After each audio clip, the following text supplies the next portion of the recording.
पता नहीं लग रहा है। जीवन में संकट तो आ रहे हैं पर हमको पता नहीं लगते।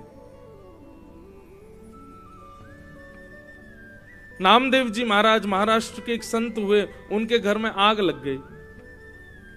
जैसे घर में आग लगी तो बाकी के लोग दौड़े आग बुझाने के लिए। भीतर आग बुझाते हुए पहुंचे तो देखा कि जो थोड़ी सी आग लगी हुई थी उसमें नामदेव जी अपने घर के सारे सामग्री उठा उठा करके डाल रहे थे, अग्निदेव को सब दे रहे थे।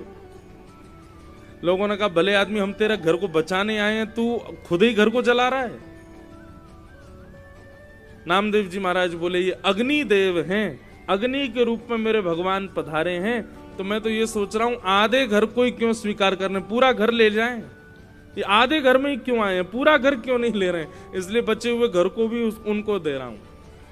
ये बात कहनी हुई, लोग तो पागल पागल कह करके चले गए। जैसे ही सब लोग बाहर गए, अग्निदेव में से भगवान श्री पंडरीनाथ प्रकट हो गए और प्रकट होकर नामदेव जी को हृदय से लगा लिया। वाह नामदेव, तुम्हारी श्रद्धा, तुम्हारे भाव को प्रणाम, तुम हमको सब जगह देख लेते हो। नामदेव जी बोले आप सब जगह नहीं हो भगवान। पृथ्वी जल अग्नि वायु आकाश पंच तत्वों में आपका निवास। आप अर्जुन से गीता में कहते हैं ईश्वर सर्वभूतानां हृदय से अर्जुन तिष्ठति।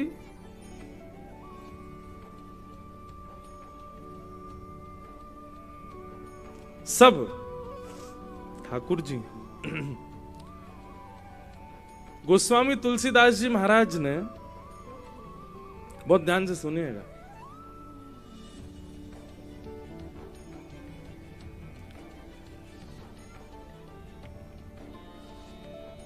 गोस्वामी तुलसीदास जी महाराज ने मानस जी में एक चौपाई अंकित करी और उस चौपाई में एक बात कही, सब प्रसिद्ध है, सबको याद है। सिया राम मैं सब जग जानी, करहूं प्रणाम जोरे जुग पानी। सिया राम में सब जग जाने, इस चौपाई का अर्थ क्या है? बोले सिया राम पूरे विश्व में विराज रहे हैं। पूरे विश्व मतलब जड़ वस्तु हो, चैतन्य वस्तु हो, वायु हो, वृक्ष हो, नदी हो, जानवर हो, जीव हो, पतंगा हो, चींटी हो, सब में सिया राम जी विराजमान है। सिया राम में सब जग जानी, और मैं सब में सिया राम जी को देख करके सबको उन्हीं का रूप मान करके प्रणाम करता हूं। अब गोस्वामी जी ने ये पंक्ति लिख तो दी। काशी में, बनारस में 80 घाट पर गोस्वामी जी विराज रहे थे, तो गोस्वामी तुलसीदास जी का रोज का नियम था, रोज काशी विश्वनाथ भगवान को प्रणाम करने के लिए जाते थे। विश्वनाथ भगवान को प्रणाम करने के लिए गए तो एक गली में होकर के विश्वनाथ जी का दर्शन करने जा रहे थे, तो उस गली में आधा एक बैल खड़ा हुआ था, वृषभ। अब उस बैल के कभी इधर से जाए तो वो जगह ही नहीं मिले निकलने की, तो तुलसीदास जी ने उसको हटाने के लिए थोड़ी जोर से आवाज करी, थोड़े हाथ वाथ उसमें थोड़े ऐसे मारे कि उसने जो है मार्ग दे दिया। गोस्वामी जी गए, महादेव का दर्शन किया, दर्शन करके लौट करके आए। अपनी रामचरितमानस जी का रोज पाठ करते थे, लिखी हुई मानस जी को, तो जैसे ही मानस जी को देखा तो उसमें वो चौपाई अपने आप गायब हो गई। सिया राम में सब जग जानी, करूं प्रणाम जोर जुग पानी। गोस्वामी जी बोले यहाँ एक चौपाई लिखी थी, वो गायब क्यों हो गई? रात में उन्होंने फिर से लिखी, सिया राम में सब जग जानी, करूं प्रणाम जोर जुग पानी। दूसरे दिन फिर विश्वनाथ भगवान का दर्शन करने के लिए गए तो आगे से कुछ जानवरों की टोली आ गई। अब गोस्वामी जी जा नहीं पाए तो फिर से हल्ला करते हुए, हे करते हुए और उनको हटाते हुए वहां से गए, दर्शन करके लौट के आए। रात में जैसी मानस जी देखी तो फिर से वो चौपाई गायब हो गई। गोस्वामी जी बोले कुछ तो बात है। मानस जी लेकर के काशी विश्वनाथ भगवान के सामने गए, जाकर के रोने लगे, बोले महादेव इतनी सुंदर चौपाई है, सिया राम में सब जग जानी, करूं प्रणाम जोर जुग पानी, ये रोज अंतर ध्यान क्यों हो जाती है? महादेव प्रकट हो गए। बोले इसलिए अंतर्ध्यान होती है क्योंकि तुमने लिखी है, तुम इसको स्वीकार नहीं करते हो। तुमने लिख दिया है लेकिन तुमको उस बात पर विश्वास नहीं है। नहीं नहीं नहीं नहीं भगवान आप ऐसा कैसे कह सकते हैं, मैं तो सब में राम जी को देखता हूं। बोले अच्छा, तो फिर कल वो बैल सामने आया था, राम जी ही वृषभ के रूप में आए थे, तुमने उसको धक्का दे दिया। इतने सारे भीड़ आई थी, हनुमान जी की पूरी टोली थी, तुमने सबको हटा दिया। यदि तुम्हारी ये बात तुम लिख रहे हो कि सिया राम मैं सब जग जानी, करूं प्रणाम जोर जुग पानी, तो इसको हृदय से स्वीकारो भी। आंखों के आगे दिखने वाली उपेक्षित वस्तु भी आ जाए, उसमें भी राम जी को देखो। आहा, उस दिन से गोस्वामी तुलसीदास जी महाराज की दृष्टि बदल गई। आप तो जो दिखे आगे उसी को ही प्रणाम करते हैं, उसी को ही राम जी का दर्शन करते हैं। हमारे वृंदावन में आप लोग यदि घूमे हो वृंदावन में, वैसे तो घूमने मत आना, वृंदावन घूमने का विषय नहीं है, ये घूमने डोल डालने के लिए नहीं है वृंदावन। वृंदावन तो ठाकुर जी की प्राप्ति का है। फिर भी वृंदावन में आप आए हो तो एक स्थान है वहां पागल बाबा मंदिर। नाम सुना है पागल बाबा मंदिर? बहुत बड़ा मंदिर है पागल बाबा मंदिर। उसका नाम पागल बाबा मंदिर क्यों है? वहां एक बाबा रहते थे, उनका नाम तो उनका कुछ और था, लेकिन दुनिया उनको पागल बाबा बोलती थी। क्यों? उनकी ऐसी स्थिति थी, सिया राम मैं सब जग जानी, करूं प्रणाम जोर जुग पानी। बंगाल के थे, चींटियों को भी प्रणाम करते थे।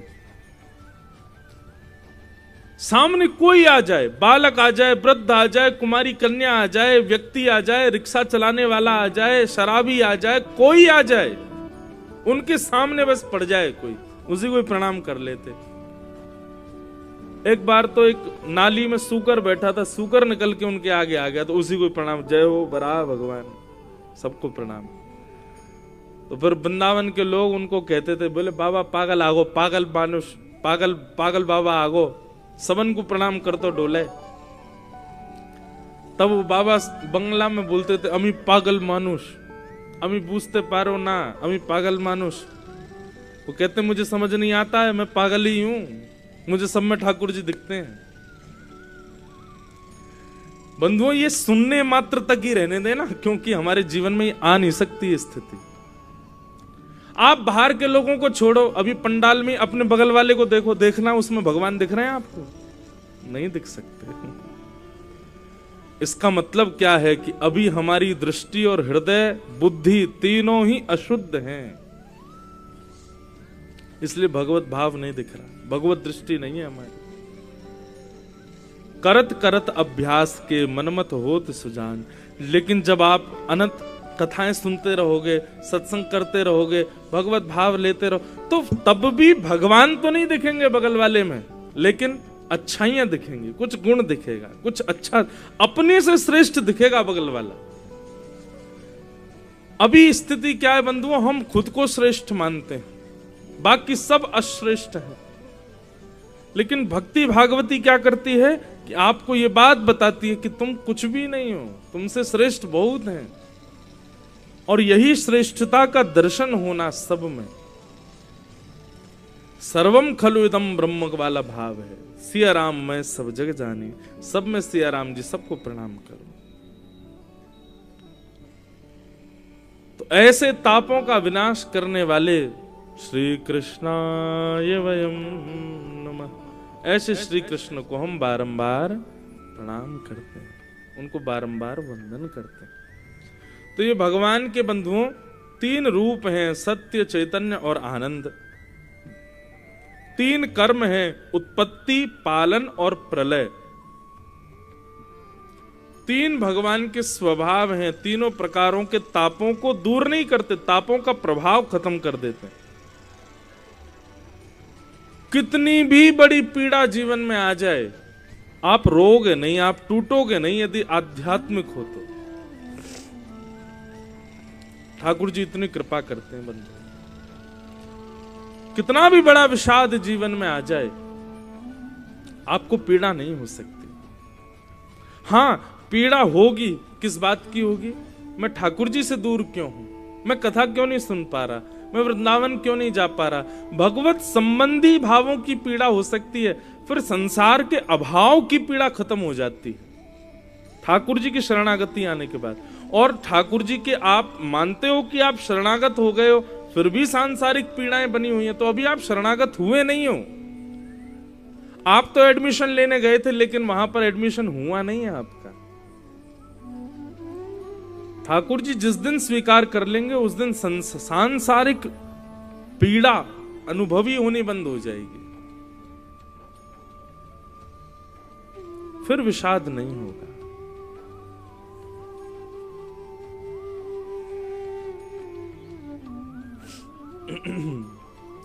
तापत्रय विनाशाय श्री कृष्णाय वयम नमः। ऐसे श्री कृष्ण को हम बारंबार प्रणाम करते हैं। भागवत के महात्मा का प्रथम श्लोक। द्वितीय श्लोक में सुखदेव जी को वर्णन किया गया, यम प्रव्रजंत मनुपेत अपेत कृत्यम द्वैपायनो विरह का तर आजुहाव पुत्रेति तन्मय तया तरवो भिनेदु तम सर्वभूत हृदयम मुनिमान तोष्मि। और अब यहां से महात्मा का क्रम प्रारंभ होता है। बहुत ध्यान से सुनो। महात्मा का मतलब क्या? महत्व। कथा क्यों सुनी जाती है, क्यों सुनाई जाती है, ऐसा क्या है भागवत की कथा में, वो सब आज के क्रम में पता चलेगा। 88,000 सौनकादि ऋषियों ने हम आप सब मानवों के कल्याण के लिए नैमिषारण्य में एक यज्ञ किया, परंतु उस यज्ञ की पूर्णता में किसी को भी ऐसा अनुभव नहीं हुआ कि ये यज्ञ पूर्णता से मानव का कल्याण होगा। तब सौनकादि ऋषियों ने सूत जी महाराज से प्रश्न किए। अब यहीं से कथा सुनो। 88,000 सौनकादि ऋषियों ने सूत जी से प्रश्न किया। क्या प्रश्न किया? बहुत सुंदर। कि श्रेयसां यद् भवेत् श्रेय पावनानां च पावनम् कृष्ण प्राप्तिकरं शाश्वत साधनम तद्वदाधुना। बहुत ध्यान से सुनो महाराज। इस घनघोर कलिकाल में, इस भयावह कलिकाल में मानव के कल्याण का साधन क्या है? श्रेष्ठ से श्रेष्ठ, पवित्र से पवित्र कृष्ण प्राप्ति का साधन हमको बतलाइए इस कलयुग में। तब यहां से सूत जी महाराज कहना प्रारंभ करते हैं, और सूत जी कहते हैं, भैया इस कलयुग में एक ही साधन है जिससे भगवत प्राप्ति हो सकती है, और वो क्या है? तो कालव्याल मुखग्रास त्रास निर्णास हेतवे श्रीमद्भागवतम शास्त्रम कलौकीरेण भाषितम्। कालव्याल मुखग्रास त्रास निर्णास हेतवे श्रीमद्भागवतम शास्त्रम कलौकीरेण भाषितम्। इस कलयुग में केवल और केवल श्रीमद् भागवत ऐसा शास्त्र है जो भगवत प्राप्ति करा सकता है। क्यों? क्योंकि भागवत ऐसा नहीं कि कथा सुनी 7वें दिन ही ठाकुर जी आपके आगे प्रकट हो जाएंगे, नहीं। श्रीमद् भागवत एक चिकित्सा करेगा। क्या? आपके हृदय से मृत्यु के भय को दूर कर देगा। श्रीमद् भागवत शास्त्र का अनुगमन करने वाले लोगों को फिर मृत्यु से भय नहीं लगता। आध्यात्मिक व्यक्ति की सबसे पहली पहचान क्या है बंधुओं? कि उसको मृत्यु का भय नहीं रहता है। माफ कीजिए, आप कितना भी नाम जप करो, कितना भी शंकर जी पर दूध चढ़ाओ, कितना भी कथाएं सुनो, लेकिन जैसे ही मृत्यु की कोई बात आती है तो भयभीत हो जाते हैं, विचलित हो जाते हैं। अभी आध्यात्मिक नहीं है, मृत्यु का भय नहीं होता। प्रहलाद जी महाराज को कितने प्रयास किए राक्षसों ने मारने के, लेकिन प्रहलाद जी को बिल्कुल भय नहीं हुआ। विभीषण रावण के यहां रहता था। रावण को जब पता चला कि राम जी का पक्षधर है, विभीषण को देश निकाल दिया, लेकिन विभीषण भयभीत नहीं हुए। मीराबाई, भाई छोड़या, बंधु छोड़या, छोड़या सब कोई, सबने छोड़ दिया मीराबाई को, लेकिन भयभीत नहीं हुई।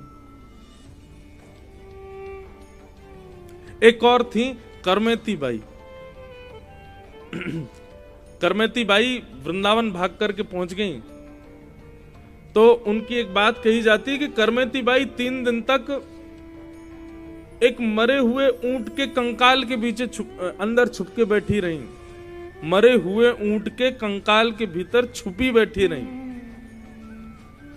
किसी ने उनसे कहा कि हमने सुना है कि आप जब राजस्थान से भाग करके आई वृंदावन ठाकुर जी की भक्ति के लिए, तो आपने सैनिकों से बचने के लिए मरे हुए ऊंट के गर्भ में बैठ करके अपनी रक्षा की।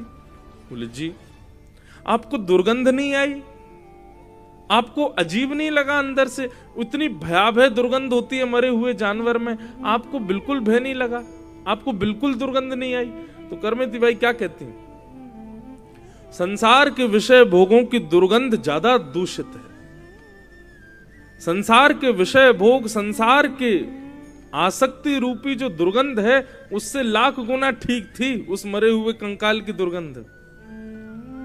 भैया, जिस दिन ये विषय में आपको दुर्गंध आने लग गई, आप नहीं कहोगे कि ऊंट के मरे हुए शव में से दुर्गंध आई थी। कहने का अभिप्राय, आध्यात्मिक व्यक्ति, भक्ति पथ के पथिक व्यक्ति का प्रथम लक्षण है, उसको मृत्यु का भय नहीं होता।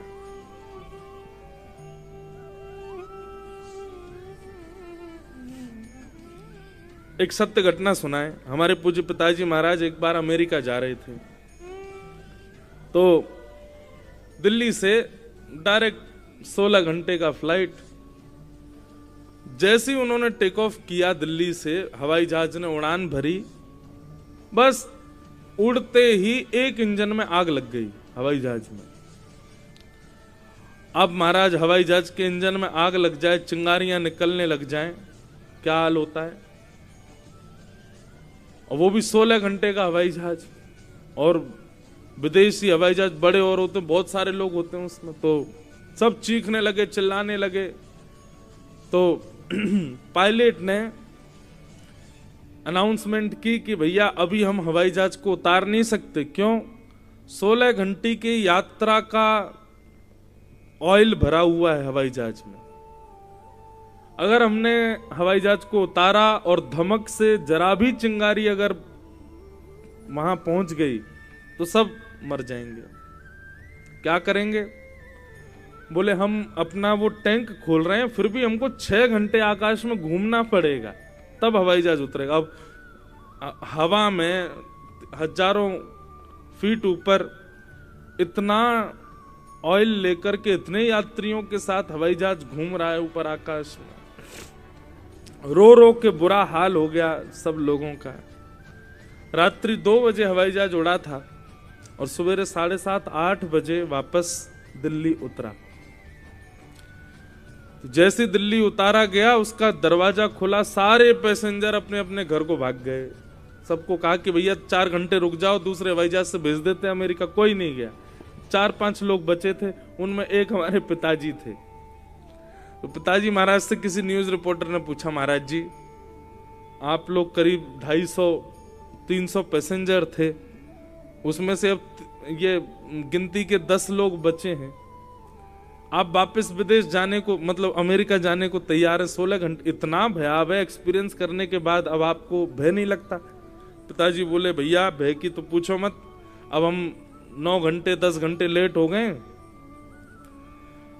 हमारे गोपाल जी हमारे साथ हैं, हमारी भागवत जी हमारे साथ हैं। तो 2 भाव मन में आ रहे थे,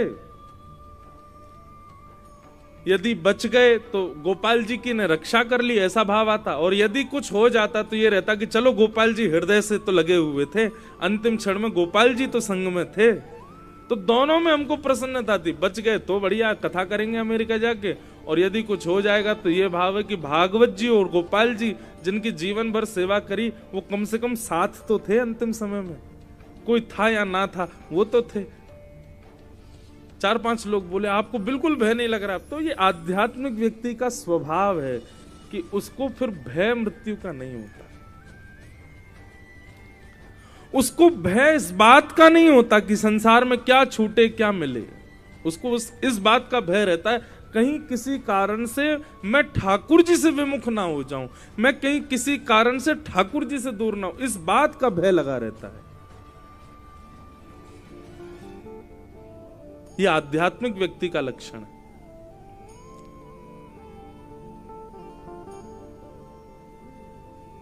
अभी यदि इतना बड़ा चूहा भी अगर आप लोगों के बीच में आ जाए तो आप सब उछल जाओगे, कूद जाओगे, भाग जाओगे, इधर उधर हो जाओगे। क्यों? भय। हमको सबसे ज्यादा भय एक जीव से लगता है, छिपकली। सबसे ज्यादा भय लगता है, जबकि कुछ कहती नहीं है लेकिन फिर भी लगता है मुझे। और आप विश्वास माने किसी से पूछ लेना, कितनी बार ऐसा हुआ है कि व्यासपीठ पर आ जाती है, लेकिन जब यहां बैठा होता हूं तब नहीं लगता उससे भय। यहां से उतरते ही तो बस ये समझो कि काल है, साक्षात दिख नहीं जाए। मुझे सर्दियां इसलिए पसंद है, सर्दियों में दिखती नहीं है वो, सर्दियों में नहीं दिखती, पता नहीं कहां जाती है। इसलिए कभी कभी मन करता 12 महीना क्यों नहीं रहती सर्दी। अब हमारे तो क्या, हर 7 दिन में घर बदल जाता है, हर 7 दिन में हमारे कमरे बदल जाते हैं, हर 7 दिन में नई जगह पहुंच जाते हैं। तो जो पहले पहुंचते हैं उनसे कहते हैं भाई देखो कमरे में गद्दा नहीं हो चलेगा, एसी नहीं हो चलेगा, पंखा नहीं हो चलेगा, वो नहीं होनी चाहिए बस, उससे भय लगता है। कमरे में तो बच जाते हैं, लेकिन कई बार जंगलों में कथा होती है तो मंच पे आ जाती हैं, व्यासपीठ पे चढ़ जाती है। लेकिन यहां बैठ करके जब भगवत चर्चा कर रहे होते तब उससे भय नहीं लगता। अब प्रयास करते हैं धीरे धीरे कि ये भय भी निकले हृदय से।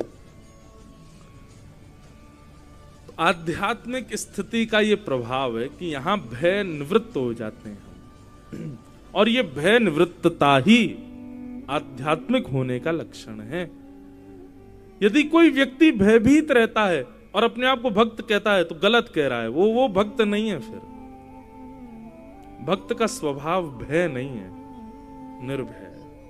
अच्छा, स्वयं भी निर्भय। जैसे निर्भीक व्यक्ति कैसा, किसी के पास में बंदूक हो अपने आप को निर्भय माने, किसी के सिर पर नेता राजनेताओं के हाथ हों वो अपने आप को निर्भय माने, किसी के पिताजी बहुत धनवान, संपत्ति बहुत, वो अपने आप को निर्भय माने।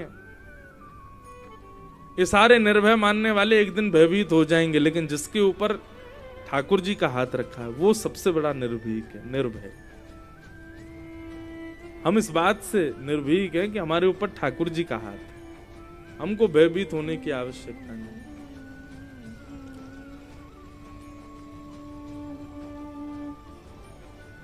हमारे साथ हैं भगवान, हमें किस बात की चिंता।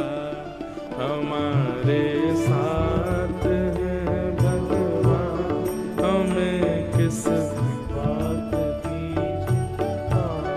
हमारे साथ हैं भगवान, हमें किस बात की चिंता। आओ सब लोग।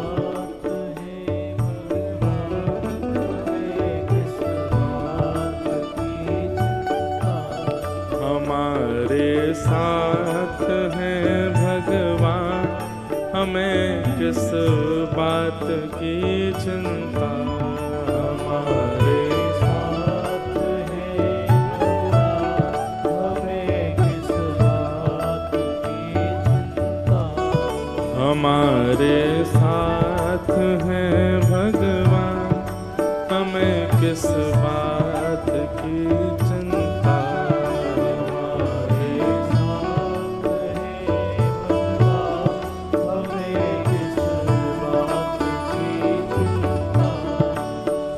न खाने की न पीने की, न मरने की न जीने की।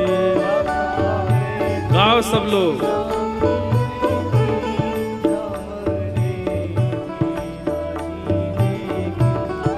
न खाने की न पीने की, न मरने की न जीने की, ना खाने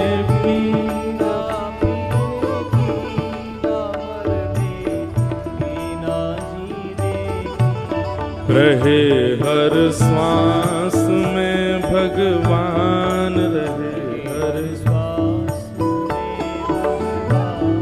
रहे हर श्वास में भगवान, रहे हर श्वास में भगवान के प्रिय नाम की चिंता, रहे हर श्वास में भगवान के प्रिय नाम की चिंता।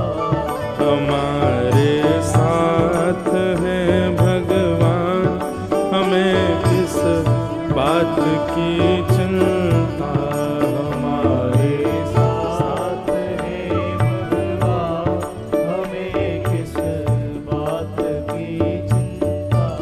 मिला भक्ति का जब वरदान, हमें किस बात की चिंता, मिला भक्ति का जब वरदान, हमें किस। राजा रामचंद्र भगवान की जय हो।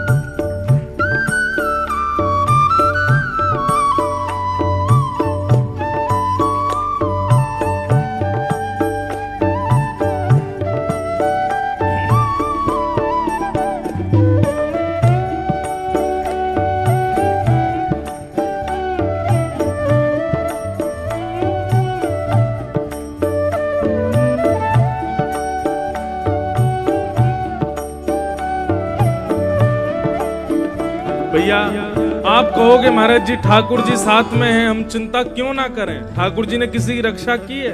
अरे किसकी नहीं की, ठाकुर जी ने रक्षा सबकी करते हैं। कि ध्रुव प्रहलाद गणिका गज अजामिल को उबारा था, कि ध्रुव प्रहलाद गणिका गज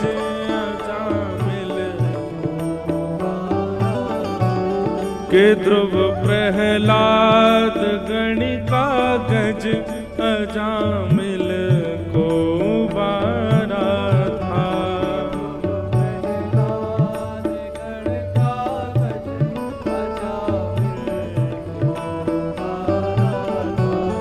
उन्हीं का कर रहे गुणगान, उन्हीं का कर रहे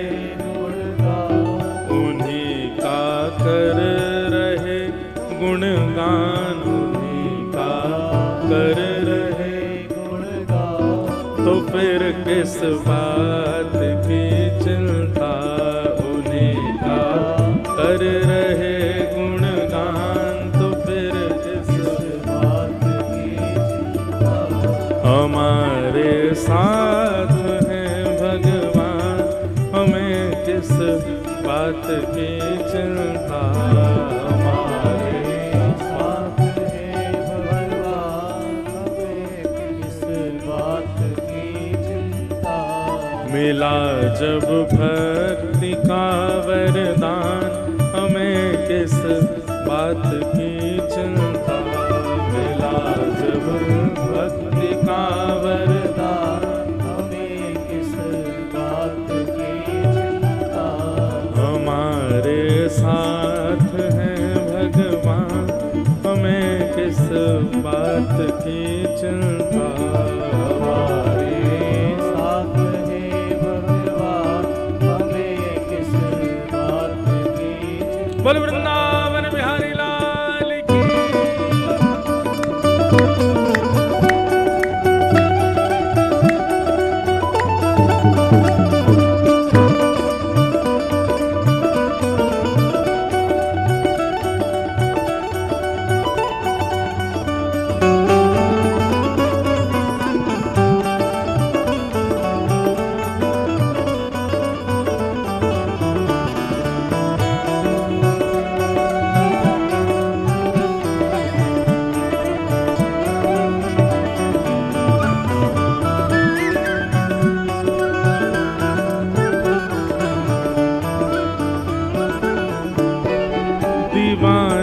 बन गए हैं, अब हमें दुनिया से क्या लेना।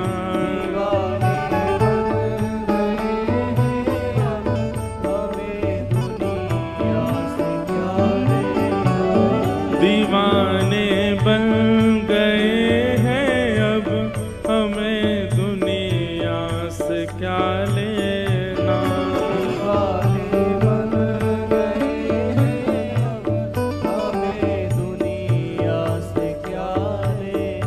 बंधुओं, संसार में जब आप किसी के दीवाने बनते हैं तो उससे सब कुछ लेते हो, और जब ठाकुर जी के दीवाने बनते सब उन्हीं पे अर्पित। तेरा तुझको अर्पण, हमारो कछु ना भैया, सा ठाकुर जी सब आपको ही है।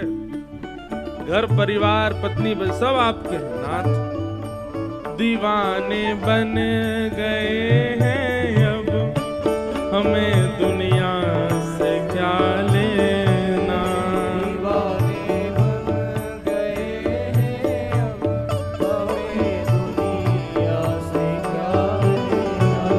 सभी कुछ कर दिया जब दान, सभी कुछ कर दिया दान, सभी कुछ कर दिया जब दान, सभी कुछ कर दिया, तो फिर किस बात की चिंता।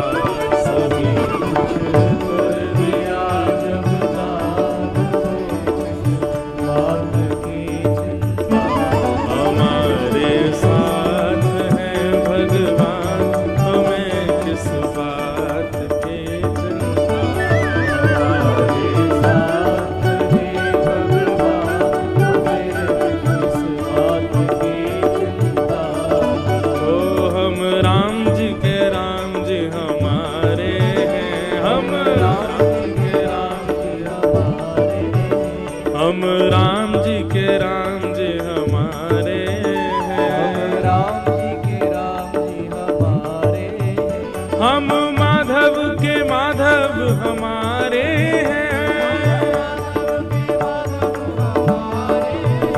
हम राघव के राघव हमारे हैं, हम केशव के केशव हमारे हैं, हम केशव के केशव हमारे, हम राम जी के राम जी हमारे हैं, राम जी के राम जी हमारे, हम राम जी के राम जी हमारे हैं, हम राघव के राघव हमारे हैं, हम राम जी के राम जी हमारे हैं, हम केशव के केशव हमारे हैं, हम माधव के माधव हमारे हैं, हम राघव के राघव हमारे हैं। गाओ हम राम जी के राम जी हमारे हैं, हम राम जी के राम जी हमारे हैं, हम राम जी के राम जी हमारे हैं, हम राम जी के राम जी हमारे बोलो वृंदावन में हरि लाल। तो भैया भक्त का पहला लक्षण क्या है कि वो कभी चिंतित नहीं होता, कभी चिंता में नहीं। हाँ, भक्त चिंतन में रहता है, चिंता में नहीं। जिसको बहुत चिंता हो रही है, और चिंता भी कैसी, सांसारिक चिंता, धन की चिंता, व्यापार की चिंता, बच्चों की चिंता, पढ़ाई लिखाई की चिंता, प्रॉपर्टी की चिंता, पत्नी की चिंता, अपने स्वास्थ्य की चिंता। अच्छा, एक और बात कहें, अत्यंत विषय भोगी लोग भी ऐसे ही होते हैं। बहुत सावधानी से सुनो, कोई आए जाए आप बस हमको देखो। अत्यंत विषय भोगी लोग वो भी ऐसे ही होते हैं, उनको भी किसी की चिंता नहीं होती। पूरे दिन पी के पड़े रहते हैं, पूरे दिन बस उल्टे सीधे कामों में लगे रहते हैं, उनको भी किसी की चिंता नहीं होती। न बच्चों की चिंता, न परिवार की चिंता, न किसी की चिंता। पर कहीं ना कहीं वो अपनी इच्छा तो पूरी कर रहे हैं, वो अपनी चिंता तो कर रहे हैं कि हमको पीनी है, हमको खाना है, हमको ऐसे करना है। पर भक्त ऐसा नहीं।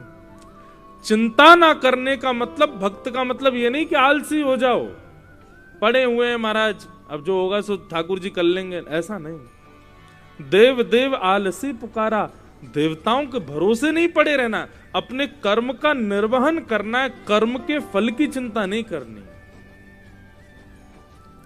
अपने कर्म का निर्वहन करते रहो। अच्छा होगा कि बुरा होगा वो चिंता छोड़ता है। इसका आप, क्योंकि कई लोग कथा का अर्थ गलत लगा देते हैं। महाराज जी आप कह रहे थे ना चिंता निवृत्त हो जाओ, इसका मतलब ठीक है कल से जॉब पे 8 बजे की जगह 10 बजे जाएंगे, क्या चिंता, बॉस सुनाएगा ही तो सही, चिंता नहीं होनी चाहिए, हम तो भक्त हैं। नहीं, कर्म का निर्वहन तो पूर्णता करे, पर उसके फल पर कोई चिंता ना करे, उसकी कोई चिंता नहीं। भगवान ने पूरी गीता में अर्जुन को यही समझाया। मैं कथाओं में कहा करता हूं बंधुओं, भगवान श्री कृष्ण अर्जुन के मित्र हैं, इतने खास, इतना खास हमारा कोई हो जाए, इतना खास तो बहुत दूर की बात है, हल्का सा कोई सामान्य सा कोई व्यक्ति जो ऊंची पदवी पर, वो भी हमारा खास हो जाए तो हम उसके पीछे पड़ जाते हैं, जे काम करवा दे भैया, हमारा जे काम करवा दे, ये काम निकलवा दे, यहां से ऐसे करवा दो, वहां से हमारी ये प्रॉपर्टी का ये करवा दो। अर्जुन भगवान का इतना खास कि ठाकुर जी उसके सारथी बन गए, जगत नियंता जगदाधार तीनों लोकों के स्वामी अर्जुन के साथ खड़े हैं। अर्जुन चाहता तो भगवान से कहते ठाकुर जी महाभारत का युद्ध जिता दो मुझको,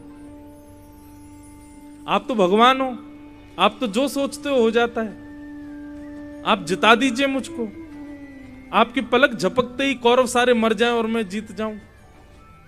क्या भगवान के लिए ये दुविधाजनक है क्या? क्या भगवान के लिए बहुत मेहनत वाला काम है क्या? नहीं, ठाकुर जी एक पलक झपकेंगे और उतने में ही कौरव सब खत्म। पर भगवान ने अर्जुन को आलसी नहीं बनाया। पूरी गीता में कितनी बार भगवान कहते हैं युद्ध च युद्ध च युद्ध च, युद्ध कर युद्ध कर। कई बार परिस्थिति ऐसी होती थी, अब क्या करूं अब क्या करूं, हाथ पांव कांपते थे, भगवान कहते कांपा मत कर, बुद्धि लगा, युद्ध कर, निकाल अपना धनुष बाण, लग जा, मैंने तुझे ज्ञान दिया है, उस ज्ञान का मनन चिंतन करता रहा कर अर्जुन। और सबसे पहली बात, सबसे विशेष बात, तुझे जीतना है इस भाव से युद्ध मत कर, तुझे अपना कर्म करना है। बंधु ये फिलॉसफी हम समझ नहीं पाते। हाँ वो बात ठीक है कि हर व्यक्ति कर्म जीतने के लिए ही कर रहा है, पर जीत मिलना ना मिलना ये ठाकुर जी के हाथ में, वो देंगे कि नहीं। आप क्यों सोच लेते हो पहले से ही? उसका विचार मत करो, बस अपना कर्म करो। आपका कर्म यदि साफल्य होगा, कर्म यदि श्रेष्ठ होगा, तो फल श्रेष्ठ मिलेगा।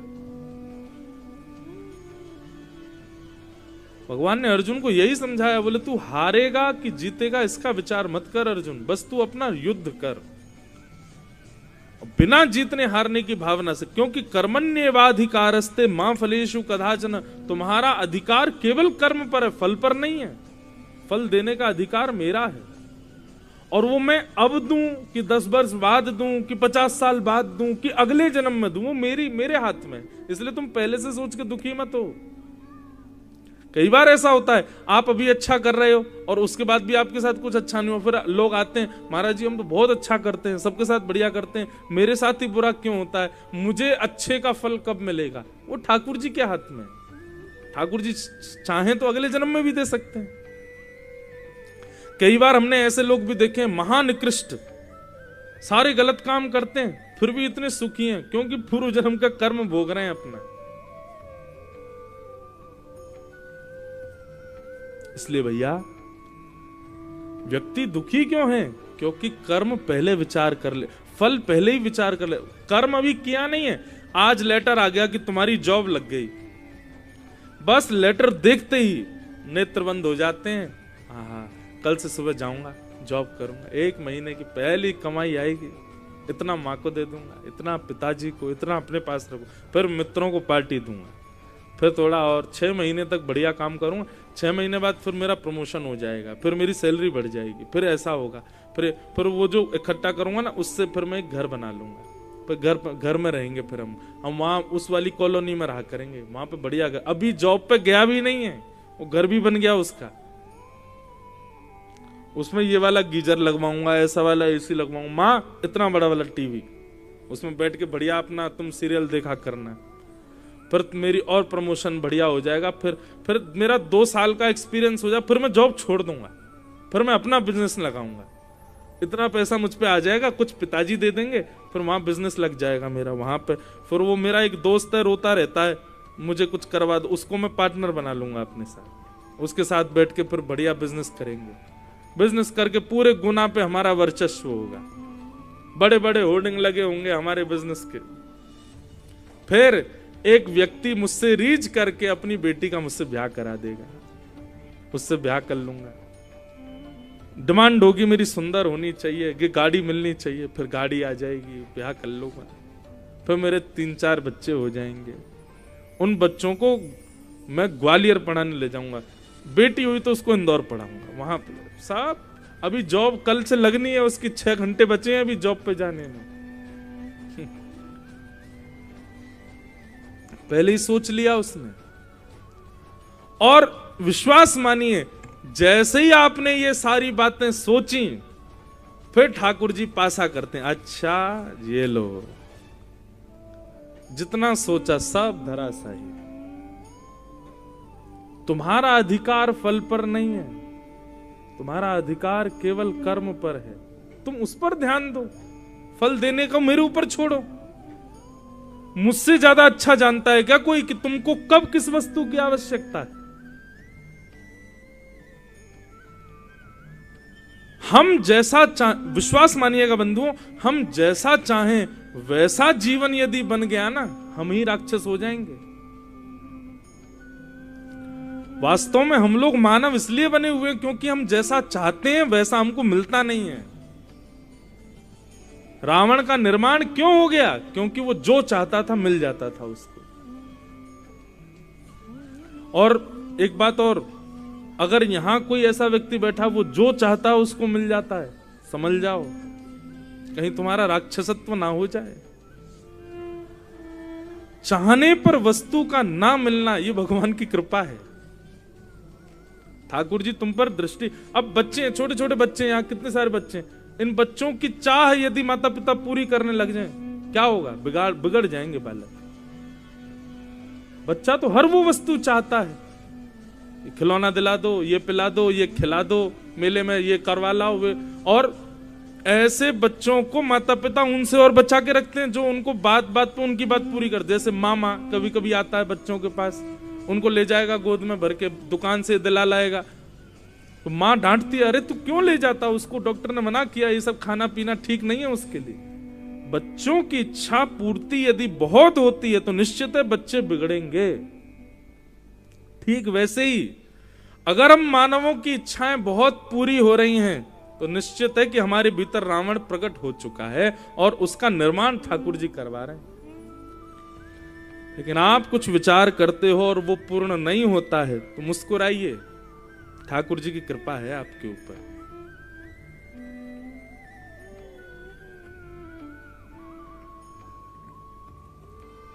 अपना अधिकार बंधुओं, अपन लोग केवल कर्म तक ही सीमित हैं, फल पर हमारा अधिकार नहीं। मुझे सत्य बता रहे हैं, आज व्यासपीठ पर बैठ के, आज हमको 8 वर्ष हो जाएंगे जुलाई में कथा करते हुए।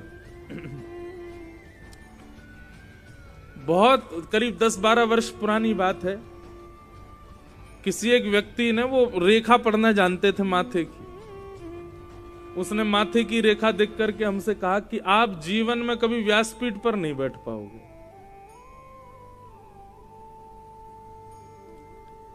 बोले आप कभी जीवन में व्यासपीठ पर नहीं बैठ पाओगे। आज 8 साल हो गए कथा करते हुए, व्यासपीठ पर बैठे भी हैं, कथा भी कर रहे हैं, दुनिया में घूम रहे हैं और खूब कथा हो रही हैं। अब वो रेखा पढ़ने वाले पंडित जी आते तो ऐसे ही आते। मैंने कहा कहाँ गए भैया, कथा चल रही है खूब, क्या करोगे अब।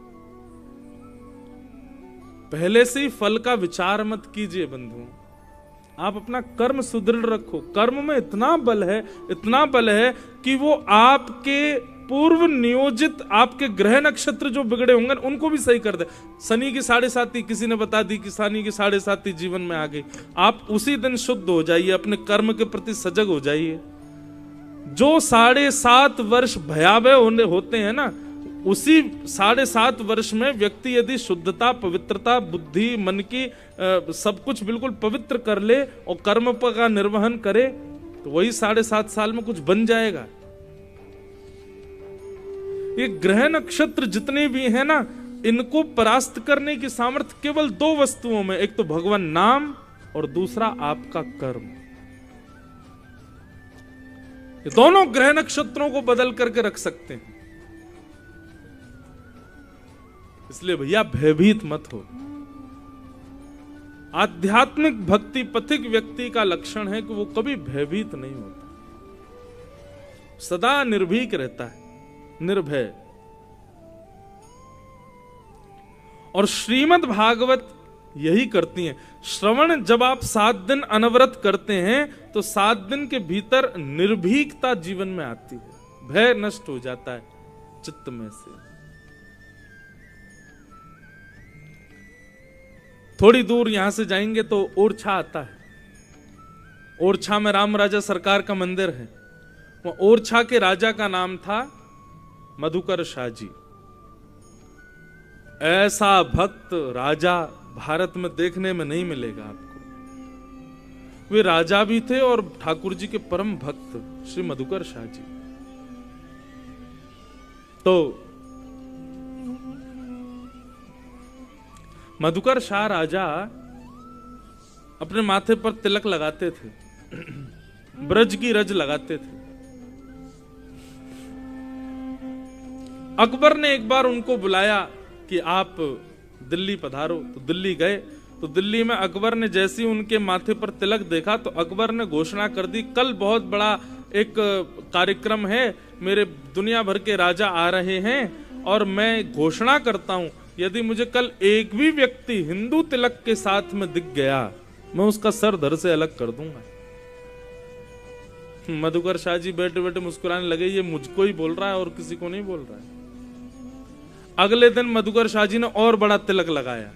वो पहले तो छोटा लगाते थे और बड़ा तिलक लगा के मुकुट वुकुट पहन करके बढ़िया, गले में खूब सारी जो है तुलसी की माला वाला पहन करके बढ़िया बिल्कुल इत्र लगा करके चंदन पीला पीला पूरे गालों तक अर्पित करके अब मधुकर शाह जी पहुंचे। अकबर ने जैसे ही देखा नेत्र लाल पड़ गए उसके। उसने तलवार निकाल करके कहा, वैसे तो आप मेरे मित्र हो पर मैंने कल उद्घोषणा की थी, मैं भारत का राजा हूं, मेरी बात यहां के राजाओं को माननी पड़ेगी। आप तिलक लगा करके क्यों आए हैं? मेरी कल की उद्घोषणा भूल गए, मैं सर धड़ से अलग कर दूंगा। तो मधुकर शाह जी ने अपनी तलवार निकाली और निकाल करके बोले, इस सभा में जितने राजा बैठे सबको चुनौती देता हूं मैं, जब तक मेरे माथे पर तिलक रहेगा तब तक मेरे गले का स्पर्श नहीं कर पाओगे।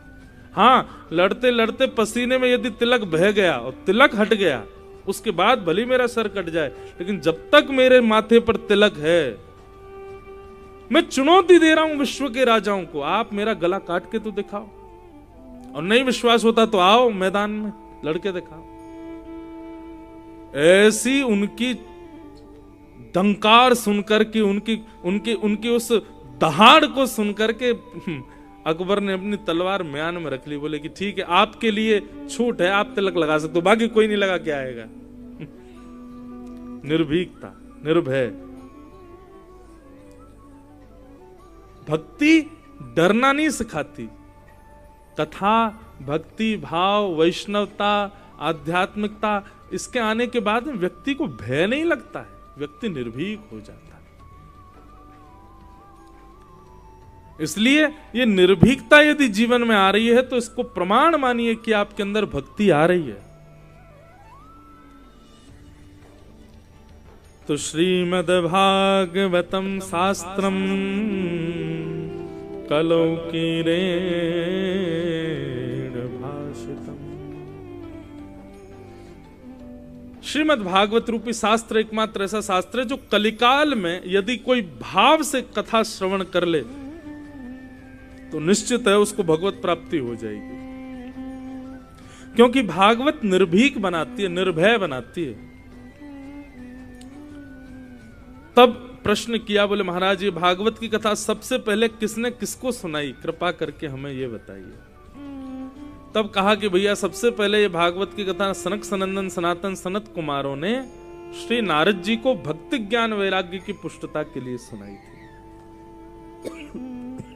कथा ऐसे आती है बंधुओं के, नारद जी पृथ्वी पर भ्रमण करने के लिए आए और पृथ्वी पर आकर के उन्होंने पृथ्वी को जैसा सुना था उससे बिल्कुल परे पाया।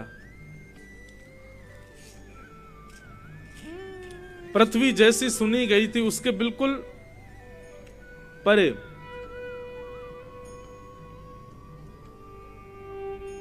सब जगह भ्रमण करते करते नारद जी परेशान हो गए। परेशान होते हुए जैसे ही वृंदावन पहुंचे, तब वृंदावन में उन्होंने क्या देखा, कलकल निनाद करती यमुना जी के तट पर एक परम सुंदरी बैठी है, इतनी सुंदर कि कोई देखता रह जाए उसको। और उस परम सुंदरी की गोद में दो वृद्ध लेटे हुए हैं और वो रुदन कर रही है, विलाप कर रही है, रो रही है वो सुंदरी। नारद जी महाराज बोले ये क्या, कौन है, इसके दादा हैं, किसके नाना हैं, इसकी गोद में ये दो वृद्ध कौन है और ये रो क्यों रही है। और क्या देखा कि उस सुंदरी की सेवा में असंख्य नर नारी लगे हुए हैं, कोई उसके लिए जल ला रहा है, कोई भोजन ला रहा है, सब सेवा में लगे, लेकिन फिर भी वो दुखी है। तब नारद जी ने उस सुंदरी से पूछा कि देवी तुम कौन हो और तुम्हारी गोद में दो वृद्ध कौन है। तब उसने अपना परिचय देते हुए कहा, अहम भक्ति ऋतिख्याता इमो में तनयो मतौ ज्ञान वैराग्य नामानो काल योगेन जर्जरो। मैं भक्ति हूं, मेरा नाम भक्ति है। और ये दो जो मेरी गोद में लेटे हैं वृद्ध, ये दोनों मेरे बेटे हैं। इसका नाम ज्ञान है, इसका नाम वैराग्य है। कलयुग के प्रभाव की वजह से ये दोनों वृद्ध हो गए, इसलिए मुझे रोना आ रहा है कि मैं युवान हूं, मेरे बालक वृद्ध हो गए। बंधुओं, कलयुग में ये ज्ञान वैराग्य और भक्ति उम्र से बुद्धि नहीं होते। हम लोगों की भक्ति जितनी बढ़ेगी, ज्ञान जितना बढ़ेगा, वैराग्य जितना बढ़ेगा, उतने ज्यादा ये युवान होते चले जाते हैं। लेकिन ज्ञान और वैराग्य दोनों वृद्धावस्था में है। कलयुग में स्थिति क्या है हम लोगों की, भक्ति तो है हमारे भीतर लेकिन ज्ञान और वैराग्य नहीं है। घर में कोई मंगल दिवस हो, मंगल कारण हो तो घर में दिया जलाना चाहिए, घर में सुगंधी करनी चाहिए, घर के बाहर जो है अशोक के पत्ते टांगने चाहिए, केले के वृक्ष लगाने चाहिए। लेकिन क्यों ये नहीं पता, क्यों, बस करना चाहिए। रक्षाबंधन के दिन बहन भाई को राखी बांधेगी, राखी बांधेगी। दुनिया भर के अब तो आजकल फैशनेबल राखी और आती हैं, क्या क्या उनमें बना रहता है। बस वो फैशन बन गया है, केवल एक भेड़ चाल बन गई, बांधना है। दोनों से पूछो बहन भाइयों से, क्यों बांधी राखी, ये नहीं पता। इसके पीछे कारण क्या, जे मेरी रक्षा करेगी। अरे तो उसके मूल में क्या है बात। होली के दिन एक दूसरे के गालों पर हम गुलाल लगाते हैं, क्यों, रंग क्यों लगाते हैं। बुरा ना मानो, होली है, कोई बेचारा बढ़िया कलफ का कुर्ता पहन के जा रहा, उसको बिगाड़ दोगे। और बुरा मत मानो, होली है। क्यों आज बुरा क्यों नहीं माने? आज ऐसा क्या है कि हमको बुरा नहीं मानना? नहीं पता। दीपावली आ रही है, घर में दिए जलाओ, चलो इसका तो उत्तर सब दे देते हैं, राम जी आए थे इसलिए दिया जला रहे हैं। तो राम जी आए तो घर में लक्ष्मी गणेश की पूजा क्यों हो रही है फिर? ये नहीं पता। मतलब भक्ति तो है पर ज्ञान और वैराग्य नहीं है। अच्छा, हनुमान चालीसा कितने लोगों को याद है? हाथ ऊपर करो। जितने लोग हाथ ऊपर नहीं कर रही माता, इनको याद नहीं है, इसका मतलब है। अरे भैया शर्म आ रही है, हाथ ऊपर करो। अरे हम थोड़ी करेंगे, बगल वाली देख रही है हमें। हनुमान चालीसा सबको याद है ना?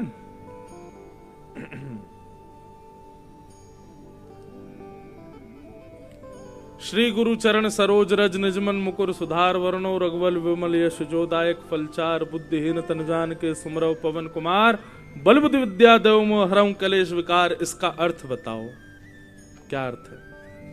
अरे कहां तक कहें? एक जगह तो मैं कथा में कहीं गया था मैं, तो वो बोला महाराज जी संस्कृत है, हमको कैसे? मैंने संस्कृत है ये संस्कृत है? तुमको इतना नहीं पता ये संस्कृत नहीं है, ग्रामीण भाषा और है। क्या बताएं? तो भक्ति तो है लेकिन ज्ञान शून्य, वैराग्य शून्य भक्ति है हम लोगों की। बस कर रहे हैं, क्यों कर रहे हैं ये किसी को नहीं पता।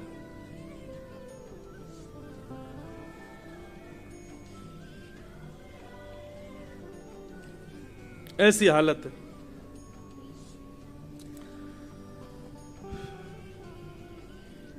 प्रभु श्री राम का मंदिर बनने वाला है। अब हम तो यहीं गुना में रहेंगे, निमंत्रण तो आया पर कैसे जाएं कथा छोड़ के, इसलिए यहीं पर अयोध्या प्रकट करेंगे 22 तारीख को।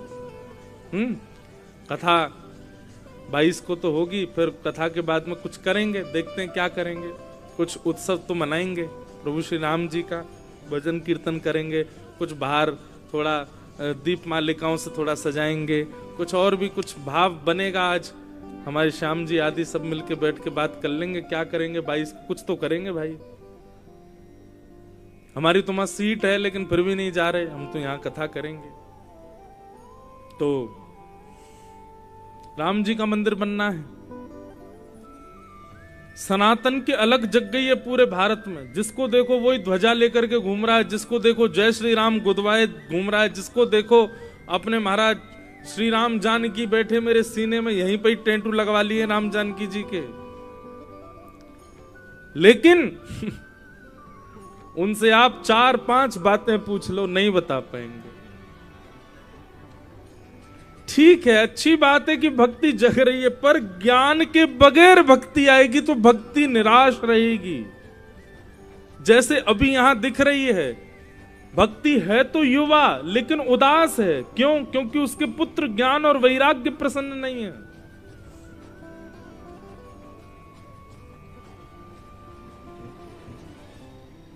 इसलिए भैया ज्ञान और वैराग्य ये दोनों युक्त ही भक्ति होनी चाहिए। आप कहोगे महाराज जी हमारे हिंदू वैदिक सनातन धर्म का तो इतना ज्ञान है कि एक जन्म में तो मिलने से रहा, फिर क्या करेंगे हम? आप लोग क्योंकि ज्ञान को पढ़ना समझते हो, ज्ञान को केवल ग्रंथों में जो लिखा उसको ज्ञान समझते हो, इसलिए आप गलत हो। ये ज्ञान नहीं है। सत्य बताएं, हमारे देश के सबसे बड़े प्रतिनिधि से भी ज्यादा पढ़े लिखे लोग अभी इस पंडाल में बैठे होंगे। हमारे देश के सबसे बड़े जो प्रतिनिधि हैं, सबसे बड़े जो व्यक्ति हैं, उनसे भी ज्यादा पढ़े लिखे लोग इस वक्त पंडाल में एक नहीं 4-5 बैठे होंगे। क्या कहते हो फिर आप इस बात को? वो ज्ञानी नहीं है?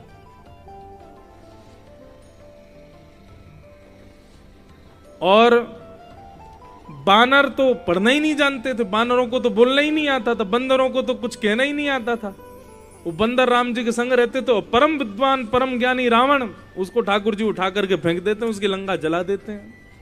तो इसमें अब यहां क्या समझोगे आप, ज्ञान क्या है?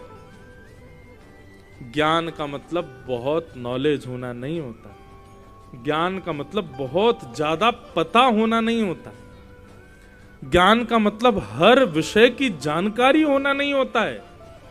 ज्ञान का मतलब विवेकी होना, सद असद की पहचान होना, सही गलत का अनुपात जानना, इसको ज्ञान कहते हैं। और ये ज्ञान ना तो आपको गुरुकुल में मिलेगा, ना ही आपको स्कूल में मिलेगा, ना आपको कॉलेज में मिलेगा, ना यूनिवर्सिटी में मिलेगा। ये विवेकी होना तो आपको केवल और केवल सत्संग में मिलेगा।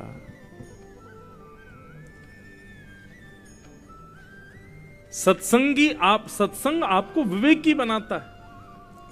विवेक, मैं फिर कह रहा हूं, ज्ञान का मतलब बहुत पढ़ा लिखा होना नहीं होता। कबीरदास जी बहुत पढ़े लिखे नहीं थे, लेकिन विवेकी थे। विवेक जन्य उनका जीवन था। मीराबाई बहुत पढ़ी लिखी नहीं थी, लेकिन विवेकी थी। अरे बानर सेना ज्यादा कोई पढ़े लिखे थोड़ी थे। हनुमान जी के साथ में जितनी बानर गए राम जी के साथ, सब विवेकी थे। विवेक का मतलब होता है सद असद की पहचान, सही गलत की जानकारी होना, क्या सही है क्या गलत है। अस्तो मां सदगमया तमसो मां ज्योतिर्गमया।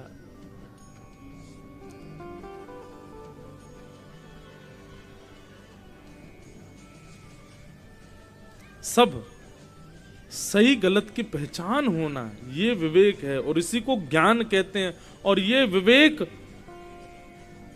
केवल सत्संग में मिलेगा। बिनु सत्संग कि बिनु सत्संग विवेक ना होई, राम कृपा बिन सुलभ न सोई। बिनु सत्संग विवेक न होई, राम कृपा बिन सुलभ न सोई। इसी पंक्ति को श्रीमद् भागवत में कितनी सुंदर बात से कहा, क्या कि भाग्योदयेन बहुजन्म समर्जितेन सत्संग मम च लभते पुरुषो यदा वै, अज्ञान हेतु कृतमोह मदांधकार नाशम विधाय हितदोदयते विवेक। बहुत जन्मों के जब भाग्य उदित होते हैं तब जाके सत्संग मिलता है, और बहुत सत्संग जब जीवन में आ जाता है तब विवेक जन्म लेता है, तब ज्ञान आता है। ये विवेक बुद्धि होना, इसको ज्ञान कहते हैं। और विवेक केवल सत्संग में प्राप्त होगा, सत्संग से। सत्पुरुषानाम संग इति सत्संग, सद ग्रंथानाम संग इति सत्संग, सद वस्त्रानाम संग इति सत्संग। सत्संग का मतलब भी केवल ये नहीं होता कि कथाएं सुनना, इसको भी सत्संग नहीं कहते। हम कैसे व्यक्ति का संग करते हैं, कैसा भोजन करते हैं, कैसे वस्त्र पहनते हैं, कैसे माहौल में रहते, सब सत्संग कहलाता है, सब सत्संग है। ऐसा सत्संग फिर विवेक को जन्म देता है, और वही विवेक ज्ञान कहलाता। उसी ज्ञान से ही भक्ति प्रसन्न होती है। बहुत बहुत चिंतन करके सुनिएगा बंधुओं कथा। ये कथा केवल हम यहाँ पे खाना पूर्ति नहीं करते, कहीं भी कथा हो थोड़ा कुछ नए नए भाव आते रहते हैं। इसको सुना कीजिए ध्यान से, बहुत जीवन उपयोगी बातें।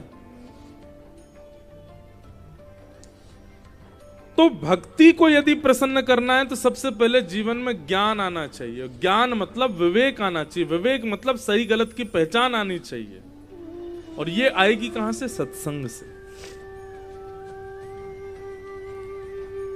दूसरा, भक्ति के पुत्र का नाम है वैराग्य। वैराग्य का अर्थ क्या होता है? मतलब सब छोड़ चले जाओ, सब छोड़ छाड़ के हिमालय में रहो, गंगा किनारे रहो, हरिद्वार में रहो, वैराग्य नहीं। वैराग्य का मतलब सब त्याग देना नहीं होता। वैराग्य का मतलब सबसे आसक्ति का त्याग कर देना, उसको वैराग्य कहते हैं।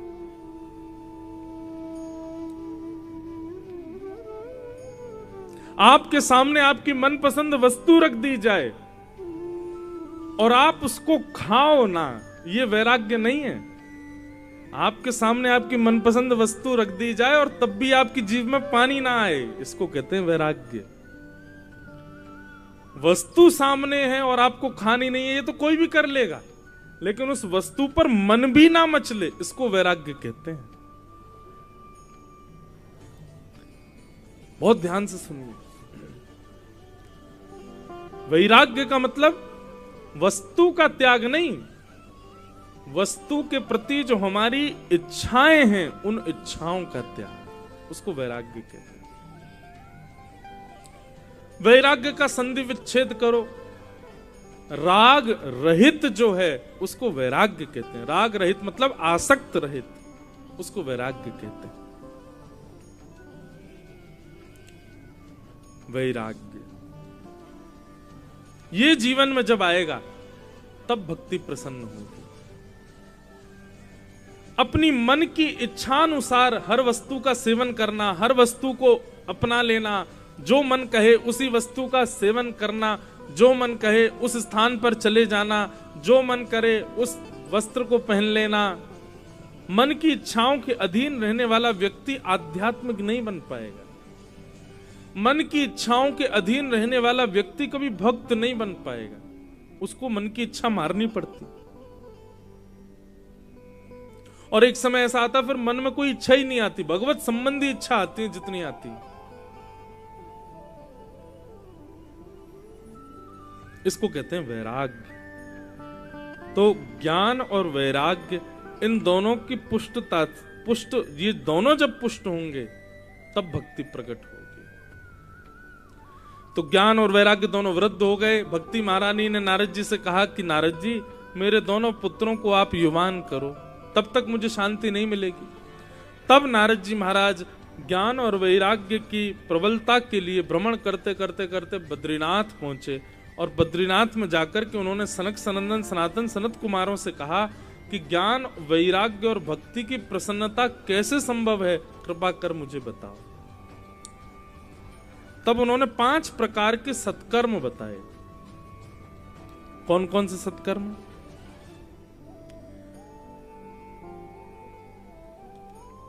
पांच प्रकार के सत्कर्म कौन कौन से?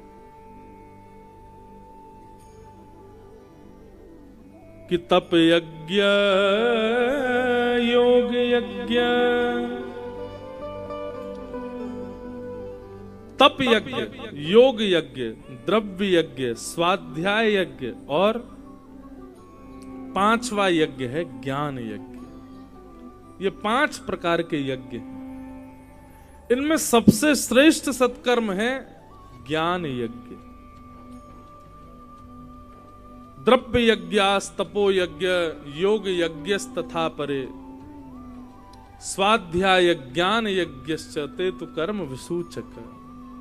सबसे बड़ा सत्कर्म यदि संसार में कोई है तो वो है ज्ञान यज्ञ, जो ये भागवत की कथा हो रही है। बहुत बड़ा सत्कर्म माना गया इसको। क्यों? कराने वाले एक परिवार होता है, लेकिन लाभ कितनों को मिलता है। और आप कहोगे महाराज जी हम भंडारा करा दें वो भी तो लाभकारी है, हम वस्त्र बांट दें वो भी तो लाभकारी, हम और कुछ कर दें वो भी तो लाभकारी, लेकिन उसका लाभ जीवन पर्यंत नहीं होता। पर ज्ञान यज्ञ का लाभ जीवन पर्यंत होता है। 7 दिन आपने कथा सुनी, 7 दिन में जो प्राप्त किया वो अंतिम श्वास तक आपको पास रहेगा, आपका कल्याण करेगा, आपको याद रहेगा। इसलिए सबसे बड़ा सत्कर्म माना गया ज्ञान यज्ञ। आपने अन्नदान किया तो अन्नदान का फल तब तक रहेगा जब तक जिसको अन्नदान किया उसका अन्न पूर्ण ना हो जाए। आपने वस्त्र दान किए तो वस्त्रदान का फल तब तक रहेगा जब तक वस्त्र उसके उपयोग में है। पर ज्ञान दान किया तो ज्ञान कभी खत्म नहीं होता, एक बार आ जाएगा जीवन में, अनवरत अंतिम श्वास तक रहेगा। इसलिए उसको सर्वश्रेष्ठ यज्ञ माना गया। इसलिए नारद जी यदि आप चाहते हैं कि भक्ति ज्ञान वैराग्य तीनों पुष्ट हों तो उसके लिए ज्ञान यज्ञ करो। और ज्ञान यज्ञ में भी सर्वश्रेष्ठ ज्ञान यज्ञ कौन सा है? अनेक प्रकार के ज्ञान यज्ञ हैं। तब सर्वश्रेष्ठ ज्ञान यज्ञ का भाव बताते हुए सनत कुमार कहते हैं कि सत्कर्म सूचको नूनम ज्ञान यज्ञ स्मृतो बुधई श्रीमद् भागवतालाप सतु गीता सुखादि। ज्ञान यज्ञ में सबसे बड़ा यदि ज्ञान यज्ञ कोई है तो वो है श्रीमद् भागवत की कथा, वो कराओ। नारद जी महाराज बोले भगवान कहाँ कराऊं, कैसे कराऊं, क्या व्यवस्था होनी चाहिए, सब कुछ बताइए। तो यहां पर भागवत कैसे करानी चाहिए उसके सारे नियम बताए गए। सुंदर व्यासपीठ होनी चाहिए, श्रोताओं के बैठने के लिए सुंदर सभागृह होना चाहिए। अब उस समय पर ये सब पंडाल तो थे नहीं, तब उन्होंने आनंद वन के बारे में बताया। बोले गंगा के तट पर एक सुंदर वन है जहां पर बहुत सारे वट के वृक्ष हैं। तो बोले सुंदर छाया है, उसके नीचे श्रोता बैठ जाएंगे। वहां पर एक दिव्य वृक्ष है, उस वृक्ष के नीचे बालुका की व्यासपीठ बना करके उस पर व्यास जी बैठ जाएंगे। वृक्षों की छांव के नीचे सब श्रोता बैठ जाएंगे। सबके लिए उत्तम प्रसाद की व्यवस्था। बोले प्रसाद के लिए क्या व्यवस्था करें? बोले वन के फल सबको प्रसाद में देना। पान करने के लिए गंगा जी का जल हो गया। इस प्रकार सब व्यवस्थाएं बताई। यहां पर तो ये कहा गया कि व्रत करके कथाएं सुननी चाहिए। बोले कैसा व्रत करें? बोले एक समय फलाहार करके कथा सुनो, फिर थोड़ी देर बाद कहते हैं कोई बात नहीं 2 समय फलाहार करके कथा सुनो, फिर थोड़ी देर बाद कहते हैं एक समय अन्न खा लो, एक समय फलाहार कर लो, कथा सुनो। फिर अंत में कहते हैं 5 बार भोजन करो लेकिन कथा सुनो। सुबह शाम तक खाते रहो लेकिन कथा सुनो। कैसे भी सुनो। कथा में बंधुओं देखो, आप कहें कि क्या जरूरी है? एकाग्र चित्त, आपके मन का एकाग्र होना बहुत जरूरी। आप व्रत कितना कर रहे हो, आसन एक आसन पर कितनी देर बैठ रहे हो, श्रृंगार कैसा करके, उनसे कोई अभिप्राय नहीं। आपका मन एकाग्र है कि नहीं। जब तक एकाग्र मन नहीं होगा तब तक आपका कथा सुनना व्यर्थ है। चित्त की एकाग्रता। इस प्रकार भागवत की कथा कराओ।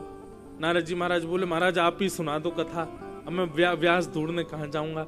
तो सनक सनंदन सनातन सनत कुमार ये दोनों, ये चारों आनंद वन पधारे। अनेक ऋषि पधारे, अनेक संत पधारे, बड़े बड़े देवता पधारे कथा सुनने के लिए। और उसी बीच में भक्ति सुतौ तौ तरणौ गृहीत्वा प्रेमैक रूपा सहसा विरासी श्री कृष्ण गोविंद हरे मुरारे नाथेति नामानि मुहुर्वदन्ति। भक्ति ज्ञान वैराग्य ने जैसे ही कथा सभा में प्रवेश किया, प्रवेश करते ही ज्ञान और वैराग्य दोनों युवान हो गए, बिल्कुल युवा स्थिति को प्राप्त हो गए, नाचने लगे। तब नारद जी महाराज ने प्रणाम करते हुए कहा भगवान बड़ी कृपा आपकी, जो आपने ऐसा मार्ग बताया जिससे सब मंगल हो गया। तो भक्ति की जो कथा है ना, यहां ज्ञान वैराग्य भक्ति तीनों पुष्ट होते हैं, तीनों श्रेष्ठ होते हैं। और इसी भावना से ही कथा में बैठना चाहिए कि हमारा ज्ञान प्रबल हो, हमारा वैराग्य प्रबल हो, हमारी भक्ति प्रबल हो। इस प्रकार भक्ति ज्ञान वैराग्य पुष्टता भागवत की कथा से हुई। ये भागवत के महात्म का प्रथम सर्ग है, प्रथम भाव। बोलो भागवत महापुराण की। भागवत की कथा सुनने से भक्ति ज्ञान वैराग्य ये तीनों हैं तो सही हमारे भीतर, लेकिन वृद्ध हो गए, तीनों युवान हो जाते हैं। अब यहां पर महात्म का दूसरा अंग सुनाया गया, जहां पर दुनिया भर के पाप करने वाले लोगों को किस प्रकार भागवत जी पाप निवृत्त करती हैं, यह बताया गया। हम जल्दी जल्दी इसको भी श्रवण करें। कल का बंधुओं समय याद रखना 1:30 बजे आप लोग आ जाना, ताकि 2 बजे कथा हम प्रारंभ कर दें। किए मानवा पाप कृतस्तु सर्वदा सदा दुराचार रता विमार्गगा क्रोधाग्निदग्धा कुटिलश्च कामिनः सप्ताह यज्ञेन कलौ पुनन्ति ते। जिस मानव ने अपने जीवन में सारे पाप किए हैं, कोई पाप नहीं छोड़ा। अच्छा बंधु, पाप किसको कहते हैं? कई बार कई लोग इस बात पर बड़ी डिबेट करते हैं मुझसे कि महाराज जी, आप जिसको पाप कहते हो कई जगह पर वो धर्म भी है, हमें सब जगह की बात नहीं माननी ना। हम दूसरों की देखा देखी क्यों कर रहे हैं कि वहां पर ये धर्म है तो हम क्यों नहीं कर सकते? नहीं, शास्त्रों ने जिस कार्य के लिए मना किया, गुरुजन जिस कार्य के लिए मना करते हैं, माता पिता भाई बंधु बड़े लोग जिसके लिए मना करते हैं, और चौथी बात, हमारा मन जिस कार्य को करने में घबराता है, वो सब पाप कहलाते हैं, सब पाप। अच्छा, मन घबराना तो कई बार तो पेपर हॉल में पेपर देते समय भी मन घबराता है। आप कहो अरे ये तो पाप है, महाराज जी कह गए थे। नहीं, जैसे कि घबराता किस भाव में? नहीं, ये गलत है, ये उचित नहीं, ऐसे घबराता है, समझो वो पाप।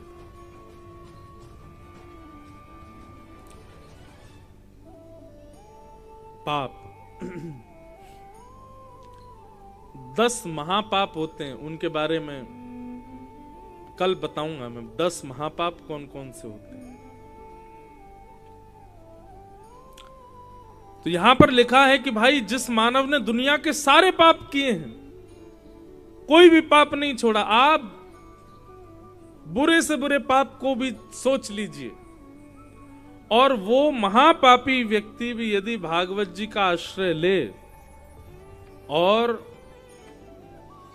परम पवित्र हृदय से पूरी भागवत जी के अनुष्ठानिक क्रम से उसका श्रवण करे, तो भागवत जी उस पर भी अनुग्रह करेंगी और उसको भी भगवत प्राप्ति करा देंगी। ये भागवत जी की सामर्थ्य है। लेकिन एक बात सदैव याद रखना, यदि ऐसी बात हम कहते हैं कि भागवत जी महापापी को भी भगवत प्राप्ति करा देती हैं, तो कथा सुनने वालों में संख्या सबसे ज्यादा पापियों की बढ़ जाएगी, और ये सब वो लोग आ जाएंगे जो दुनिया भर में पाप करेंगे और फिर कथा भी सुन लेंगे। नहीं, संकल्पबद्ध होना पड़ेगा आपको। आपको भागवत जी को संकल्प देना पड़ेगा कि मैं आपको वचन देता हूं, आज के बाद पाप नहीं करूंगा। आप मेरे चित्त को पवित्र करो, आप मेरी बुद्धि को पवित्र करो, आप मेरे व्यवहार को पवित्र करो। हे भागवत जी, मैं आपसे वचन देता हूं, आज तक जितने पाप किए सबकी क्षमा मांगता हूं, आगे से नहीं करूंगा, आप मेरे चित्त को पवित्र करो। इस भाव से जब आप बैठोगे तब भागवत जी पवित्र करेंगे। पुनश्च पाप ना करने का संकल्प नहीं लोगे तो फिर पाप वैसा का वैसा ही रहेगा। दोबारा ये गलती नहीं होगी मुझसे, मैं आपको वचन देता हूं। क्यों? क्योंकि एक बात और सुनिए, आप जब संकल्पबद्ध हो जाते हैं कि मैं अब पाप नहीं करूंगा, मैं ये नहीं करूंगा, मैं ये गलत काम करता था आज के बाद नहीं करूंगा, आपने संकल्प लिया, तो निश्चित है भागवत जी आपको पवित्र कर देंगे। लेकिन उसके बाद यदि गलती से भी आपने वो किया तो उसका परिणाम क्या होगा? उसका परिणाम ये होगा कि पूर्व के जितने भी पाप आपने किए वो सब तो प्रकट होंगे ही, वो सब दोबारा जीवित हो जाएंगे। और इतना ही नहीं होगा, फिर उनका भाग हो जाएगा 1000 से। मतलब जो पाप आपने एक बार किया था वो चित्रकेतु अपनी डायरी में उसको 1000 बार लिखेगा। ये संकल्प से निवृत्ति तो होती है, पर संकल्प से यदि आपने उस कर्म को पुनश्च किया तो वो 2 गुना 100 गुना नहीं 1000 गुना होकर के लगेगा। इसलिए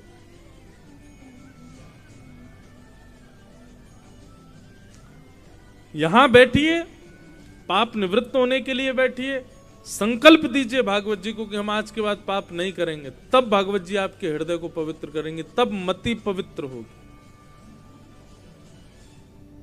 कथा सुनने के बाद भी क्रोध कम नहीं हुआ, कथा सुनने के बाद भी लोभ कम नहीं हुआ, कथा सुनने के बाद भी मोह कम नहीं हुआ, कथा सुनने के बाद भी तामसिक वस्तुओं के प्रति आपकी इच्छाएं नष्ट नहीं हुई, कथा सुनने के बाद भी काम हृदय में प्रकट हो रहा है, तो निश्चित है अभी कथा ने आपके ऊपर कृपा नहीं की है।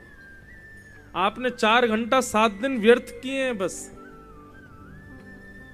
आपके स्वभाव में परिवर्तन दिखना चाहिए 7वें दिन, तब समझिए कि आपने कथा सुनी।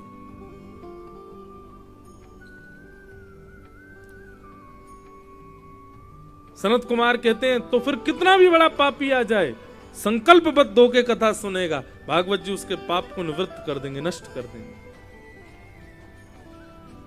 नारद जी महाराज बोले, भगवान आप ये बात कह रहे हैं, मैं आपसे एक बात पूछूं? बोले पूछो। बोले माता पिताओं से द्वेष करने वाला, माता पिताओं को ऊपर हाथ उठाने वाला, माता पिताओं को गाली देने वाला ऐसा बालक भी यदि कथा सुने तो पवित्र हो जाएगा? बोले निश्चित। बोले भगवान अब मुझे आपकी बात पर विश्वास नहीं है, आप गलत बोल रहे हैं। इतना महापापी व्यक्ति और आप कह रहे हो कथा उसको भी पवित्र कर देगी? मुझे विश्वास नहीं। तब सनत कुमारों ने कथा सुनाई। सुनो, एक ब्राह्मण थे, ब्राह्मण का नाम था आत्मदेव। आत्मदेव ब्राह्मण के कोई संतान नहीं थी और संतान ना होने की वजह से वो बड़े दुखी रहते थे। एक दिन अपनी आत्महत्या करने के लिए वन में जाने लगे तो एक संत ने उनको रोका और रोक करके कहा, भैया तुम मरो मत, क्योंकि इस जन्म नहीं, तुम्हारे अगले जन्म और आगामी 7 जन्मों तक भी तुम्हारे संतान नहीं है, कोई योग नहीं है संतान का। ब्राह्मण चरणों में गिर के रोने लगा। बोले महाराज मुझे बस इस जन्म में एक संतान मिल जाए, मैं आपको वचन देता हूं, मुझे कभी इच्छा नहीं रही, बस एक संतान मेरे घर आ जाए, मैं प्रसन्न हो जाऊं। बंधु, लोग बाग इतना व्रत करते हैं, इतने नियम करते हैं, बहुत ध्यान से सुनिएगा। व्यक्ति को आप कह दो कि भाई हाथ में कपूर लेके और उस पर अग्नि जला के और तुम टेकरी हनुमान जी पैदल जाओ, अपनी मनोकामना लेकर के जाओ और तुम्हारा जो काम रुक रहे होंगे वो सब काम बन जाएंगे। सही बता रहे हैं, आदमी इसको भी कर लेगा। आदमी से कहो भाई तुम घुटने से ऊपर चढ़ो, आदमी चढ़ जाएगा, लेकिन शर्त यह है कि बदले में सांसारिक इच्छा पूर्ति होनी चाहिए, तभी कर पाएगा। विश्वास मानिए, ये जितने भी तीर्थ हैं वहां पर यदि आपकी सांसारिक इच्छाओं की पूर्ति की बात ना होकर के ये लिख दिया जाए कि आप ऐसा कर लो आपको भगवान जी मिल जाएंगे, कोई नहीं करेगा। कोई भी नहीं करेगा, क्योंकि ठाकुर जी को कोई प्राप्त करना चाहते ही नहीं। सब लोग केवल अपनी मनवांछित इच्छा पूरी करना चाहते हैं। कितने बड़े बड़े प्रकल्प कर लेते हैं लोग, कितने बड़े बड़े संकल्प, कितने बड़े बड़े व्रत कर लेते हैं लोग। कोई व्यक्ति दंडवती लगाते हुए सालासर बालाजी जा रहा है, कोई व्यक्ति जो है अपने घर से साइकिल से वैष्णो देवी जा रहा है, कोई व्यक्ति जो है वो सिर के बल ऐसे कला मंडी खाता हुआ जो है बद्रीनाथ जा रहा है। क्यों? इच्छा क्या है? मेरा ये काम रुका पड़ा है, ये पूर्ण हो जाए। कभी भी किसी भी बड़े से बड़े व्रत करने वाले से आपने पूछा हो और उसने ये कहा हो कि मुझे श्याम सुंदर मिल जाए, कभी नहीं हो सकता ना। इसके लिए व्रत करते ही नहीं हम लोग। सबको केवल अपनी इच्छा पूर्ति। यहां पर भी कितने लोग बैठे हो, किसी का सोमवार का व्रत चल रहा होगा, किसी का मंगलवार का चल रहा होगा, किसी का गुरुवार का चल रहा होगा, किसी का किसी दिन का चल रहा होगा। और वो व्रत आपने किस प्रेरणा से रखा, किस लिए रखा व्रत? सोमवार का व्रत इसलिए कर रहे हैं पति पत्नी में बनती रहे, मंगलवार का व्रत इसलिए कर रहे हैं हनुमान जी कृपा बनी रहे, दुख दारिद्र नहीं आवे। कृष्ण प्राप्ति के लिए कोई व्रत नहीं, भगवत प्राप्ति के लिए कोई व्रत नहीं, कोई अनुष्ठान नहीं, कोई कर्म नहीं। कितनी बड़ी विडंबना है, कितनी बड़ी आश्चर्य की बात है।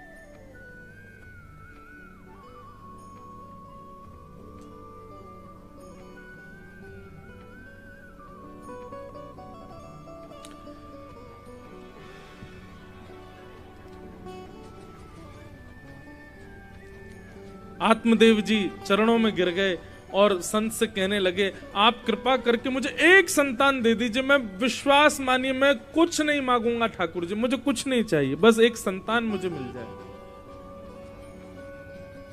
आत्मदेव जी उसके वो संत उसके रुदन को देखते हुए अपने झोला में से एक सेब निकाल करके दे दिया, बोले लो, वैसे तो तुम्हारी कोई संतान नहीं है, पर फिर भी तुम बहुत रो रहे हो, मैं अपने संपूर्ण जीवन के भजन का बल तुमको देता हूं, जाओ मेरे पूरे जीवन के भजन का फल तुमको मिलेगा, तुम्हारे घर संतान होगी, पर तुम्हारी पत्नी को कुछ ध्यान रखना पड़ेगा।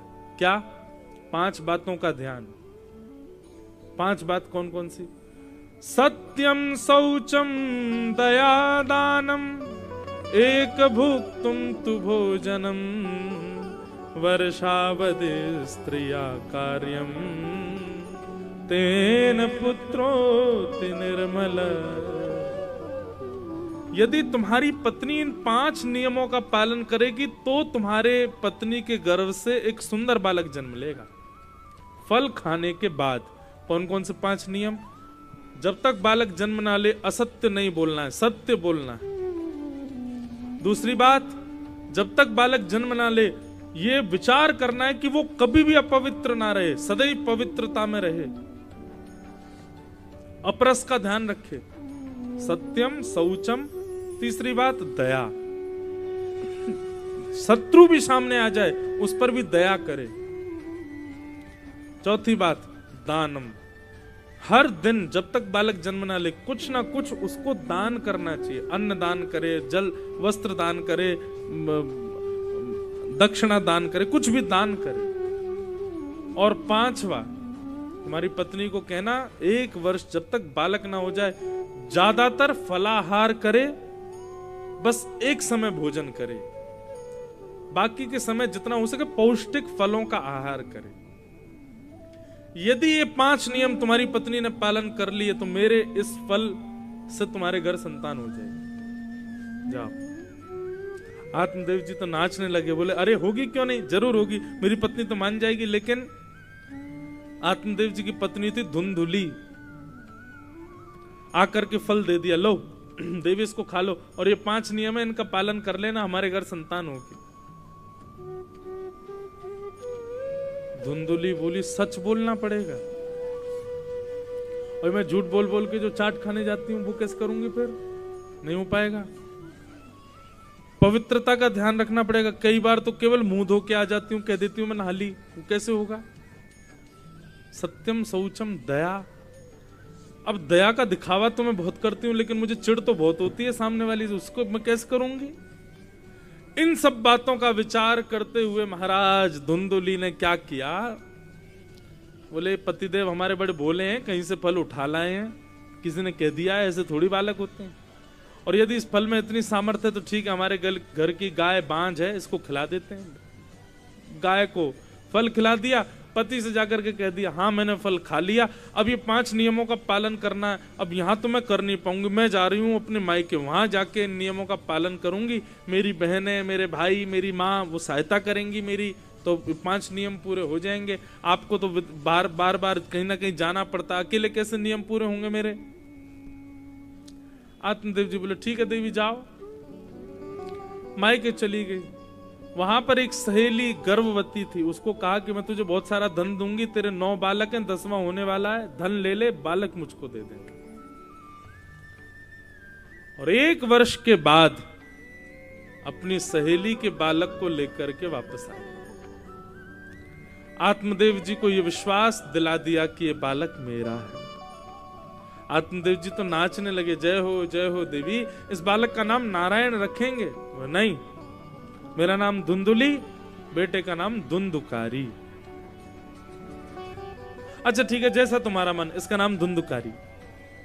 इतने में ही कुछ लोगों ने आकर के बताया, बोले महाराज आपकी गौशाला में गाय ने भी मानवों जैसे बालक को जन्म दिया। जाकर के देखा तो मानवों जैसे हाथ, पांव, आंख, नाक, मुख, बस कान गैया के जैसे हैं।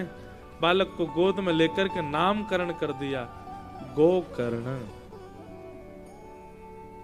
नाम का प्रभाव होता है बंधुओं बच्चों पर, इसलिए नाम बहुत सोच समझ के रखने चाहिए। धीरे धीरे दोनों बालक बड़े हुए, धुंधुकारी महान दुष्ट हुआ और गोकर्ण पंडित ज्ञानी बना। एक बात कहें बंधु, बालकों को श्रेष्ठ जन्म लेने के बाद की परवरिश नहीं बनाती बालकों को श्रेष्ठ। बालकों को श्रेष्ठ बनाता है गर्भ में आए हुए बालक के उस समय से लेके जन्म लेने तक के समय की मां की जो गतिविधि है, उससे बालक श्रेष्ठ बनता है। शास्त्रों में ये बात कही गई है। पुलस्त ऋषि के खानदान में रावण जैसा राक्षस हो गया, और कहां कयाधु और हिरण्यकश्यप जैसे राक्षस के घर में प्रहलाद हो गए। जहां राक्षस के यहां परवरिश राक्षसों जैसी, वहां प्रहलाद भक्त हो गया, और जहां नियम आचरण ब्राह्मणों के बिल्कुल वेदज्ञों जैसे, वहां पर रावण राक्षस बन गया। इससे यह बात प्रमाणित होती है कि परवरिश से बालकों पर प्रभाव नहीं होता। बालकों पर प्रभाव 9 महीने मातृगर्भ में मां के आचरण से होता है, माता पिता दोनों के आचरण। उस समय पिता मां से क्या बात करता है, कैसी बातें करता है, मां क्या सोचती है, कहां जाती है, क्या खाती है, क्या करती है, उसका प्रभाव बालकों पर पड़ता है। अब हम लोग खुद ही कहते हैं कि संगत का असर पड़ता है, जैसा संग करोगे वैसा असर होगा। इससे बड़ा संग क्या होगा कि बालक गर्भ में ही चल रहा है साथ में, उस समय मां का जो भी भाव प्रभाव स्वभाव होगा वो बालक पर प्रभाव डालेगा। इसलिए भैया हम तो बहुत बहुत हाथ जोड़ के निवेदन करें, माताएं बहनें जिनके भी यहां ठाकुर जी पधारेंगे संतान के रूप में, उनको 9 महीने बहुत बिल्कुल तपस्विनी की तरह रहना चाहिए। और आप उठा करके देख लीजिए, हर श्रेष्ठ व्यक्ति के पीछे उसकी मां का आचरण देख लीजिएगा कैसा रहा होगा, अद्भुत। आज हम कथा करते हैं, दुनिया में घूमते हैं, आप हमारी मां को देखिए कभी, बहुत सरल सहज सात्विक, बहुत सात्विक। इतना सात्विक व्यक्ति मैंने अपने पूरे जीवन में विश्व भर में नहीं देखा जितनी सात्विक हमारी मां है। और कभी कभी हमें लगता है कि हम जैसे जो है ऊधमी बालक व्यासपीठ पे बैठ गए, क्योंकि हमारी मां सात्विक है। हमारी मां का स्वभाव व्यवहार और उनका जो वो पिताजी तो हैं ही श्रेष्ठ, पर मां भी अद्भुत है। इसलिए भैया ये माताएं बहनें बार बार ये वुमेन एम्पावरमेंट वाली बातें मत कर दिया करो। हम पे ही क्यों सारी बातें आती हैं, हमको ही क्यों समझाना होता है? अरे आपके ऊपर दायित्व भी तो बहुत है, इसीलिए आपको समझा रहे हैं। जिम्मेवार व्यक्ति को समझाया जाता है, गैर जिम्मेवार को थोड़ी समझाया जाता है। माताएं जिम्मेवार हैं। इसलिए गर्भ में जब बालक आगमन हो, उसके बाद उस बहन को, उस मां को अपना जीवन व्यवस्थित कर लेना चाहिए। बस कोई कुविचार भी बुद्धि में ना आवे उस समय। देखना आप कैसे बालक को जन्म देंगी, फिर अद्भुत होगा।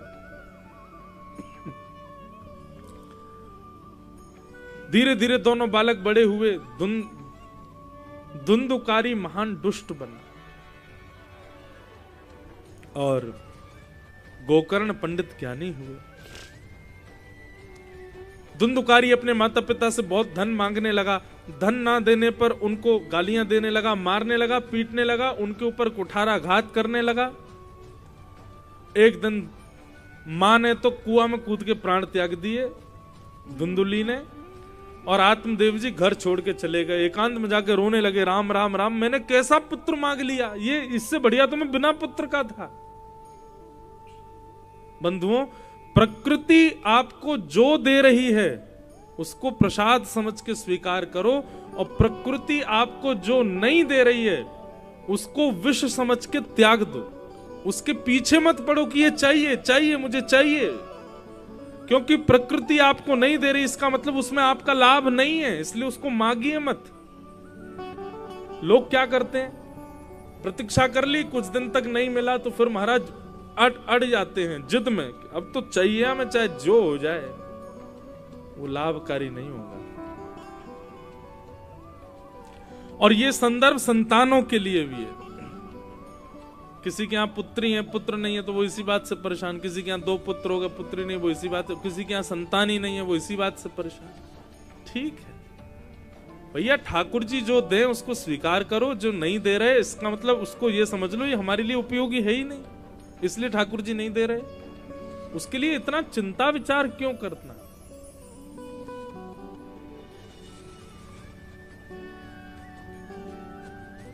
आत्मदेव जी दुखी हो गए, रोने लगे। तभी उनके दूसरे पुत्र धुंधुकार गोकर्ण वहां पहुंच गए। गोकर्ण ने जाके कहा, पिताजी क्या बात है, आप इतने परेशान क्यों हो? बोले बेटा ये राक्षस आ गया हमारे घर में, इसने तो जीते जी हमारा घर नरक बना दिया। ऐसे पुत्र से कौन पिता प्रसन्न रह सकता? मैं बहुत दुखी हूं बेटा, ये पुत्र मेरे जीवन में क्यों आया? तब गोकर्ण जी महाराज अपने पिताजी को सामने बैठा करके 2 श्लोकों में जो ज्ञान देते हैं, इसको गोकर्ण गीता कहा गया। गोकर्ण जी महाराज कहते हैं, पिताजी मेरी बातें बहुत ध्यान से सुनिएगा, आप लोग बहुत सावधानी से सुनना बंधु, इसके बाद हम कथा को विश्राम देंगे। गोकर्ण जी कह रहे हैं, देह स्थिमां सरुधिरे भीमतिं त्यजत्वम् जायास्तुतादिषु सदा ममतां विमुच्य पश्यानिशं जगदिदं क्षणभङ्गुनिष्ठम् वैराग्यनागरसिको भवभक्तिनिष्ठ। पिताजी आप दुखी क्यों हो? क्योंकि ऐसा पुत्र जीवन में है? नहीं, कोई अपने पुत्र से दुखी है, कोई अपनी पत्नी से दुखी है, कोई अपने माता पिता से दुखी है, कोई अपने पड़ोसियों से दुखी है, कोई अपनी बेटी से दुखी है, कोई अपने आप से दुखी है। पर पिताजी विश्वास मानिए, ये दूसरे लोग कभी दुख का कारण नहीं होते। दुख का कारण होता है दूसरों में जो आपकी आसक्ति है, वो दुख का कारण है। मैं कथाओं में कहा करता हूं, आप यहां से निकल के बाहर गए, बाहर रोड पर कोई 17-18 साल वर्ष का बालक सिगरेट पी रहा हो, अपरिचित, आप उसको जानते ही नहीं है, तो क्या करोगे? आप रुकोगे? बिल्कुल नहीं रुकोगे, घर चले जाओगे। आप देख करके भी घर चले जाओगे। आपको पीड़ा क्यों नहीं हुई? क्योंकि अपना नहीं है। और वहीं अपना ही बालक हो तो तुरंत आपको पीड़ा होगी, आप गाड़ी रोकोगे, उतरोगे, निकल करके दो दोगे, बोले ये सब करता है, गलत काम करता है, रात भर नींद नहीं आएगी महाराज, चिंता हो जाएगी कि हमारा बालक बिगड़ गया। ये अपनत्व जहां होता है ना पिताजी, मेरा, ये दुख का कारण। नहीं तो गलत तो संसार में दुनिया कर रही है, लेकिन सबके गलत करने से हमको पीड़ा नहीं होती, वही अपना करने लग जाए तो पीड़ा होती है। इसका मतलब गलत काम से हमको दुख नहीं होता, अपना करे इसलिए दुख होता है। इसलिए पिताजी, दुख का कारण क्या हुआ? गलत क्रिया या अपना व्यक्ति? अपना व्यक्ति। इसी को कहते हैं आसक्ति पिताजी, और ये आसक्ति दुख देगी, क्योंकि मानव का स्वभाव है, वो तो गलत करेगा। आप किसी को अपना मानो ही मत, तो फिर आपको कष्ट नहीं होगा। बहुत श्रेष्ठ बात है। दुख के दो कारण कौन कौन से? एक तो अहमता, दूसरी ममता। अहमता होती है खुद में, अहंकार, और ममता होती है अपनों में, उसको कहते हैं आसक्ति। ये दोनों ही दुख देती हैं पिताजी। अगर व्यक्ति ममता और अहमता इन दोनों का त्याग कर दे, उस व्यक्ति से ज्यादा सुखी दुनिया में कोई नहीं है। अहमत्व और ममत्व, सब लोग इधर देखो, यहां देखिए, हम बस 10 मिनट और ले रहे हैं आपके, फिर चले जाएंगे, आप सुन लो बस। हमारा कनेक्शन बन गया कथा में, वो हमको पूर्ण करने दो, आप भले चाहे जो करो। अहमत्व और ममत्व। अहमत्व सदैव अपने में होता है और ममत्व दूसरों में होता है, और ये दोनों ही दुख के कारण। पिताजी विचार करो, ममत्व जिसके प्रति है, ममता जिसके प्रति है, आसक्ति जिसके प्रति है, वो गलत करे तो हमको कष्ट होता है। यदि हम उससे आसक्ति हटा लें, उससे अपना ममत्व हटा लें, फिर वो चाहे जो करे हमको दुख होगा? नहीं होगा। दूसरी बात, दूसरा दुख का कारण है अहमत्व। अहमत्व मतलब अभिमान, और अभिमान सदैव खुद की क्रियाओं पर और खुद पर होता है। हम किस बात का अभिमान कर रहे हैं पिताजी? ये देह हमारा रत्ती भर भी वश में नहीं है। ये देह हमारी कहीं कोई भी क्रिया नहीं करता है। ये देह अपने मन का मौजी है। जब चाहे तब फूल जाता है, जब चाहे तब पतला हो जाता है, जब चाहे तब वृद्ध हो जाएगा, जब चाहे तब सुंदर लगेगा, जब चाहे तब कुरूप हो जाएगा, जब चाहे जिसको चाहे उस बीमारी को अंदर प्रकट कर देगा। हमारे कहने से ये देह नहीं चलता, तो फिर इस पर अभिमान क्यों? जो हमारे वश में हो उस पर अभिमान किया जाए, जो हमारे वश में ही नहीं उस पर अभिमान कैसा? अभी इसी वक्त अपने देह को आप सब लोग आज्ञा कर दे, ए सुन, अब तू बहुत हो गया तेरा, अब तू बस इससे ज्यादा बड़ा मत होना, इससे ज्यादा वृद्धता तुझे आनी नहीं चाहिए, अब मैं एक भी बार डाई नहीं करवाऊंगा, तेरे को बिल्कुल एक भी बाल सफेद नहीं होना चाहिए तेरा, और ना मैं जिम जाऊंगा ना मैं कुछ करूंगा, बस अब तू पतला दुबला ही बना रही हो, तेरे को मैंने खिला पिला करके इतना बड़ा कर दिया, अब तुझे मेरी माननी पड़ेगी। देह मानेगा? नहीं मानेगा। बोलते रहो। ऐसे इस देह पर अभिमान क्यों जो आपके वश में ही नहीं है?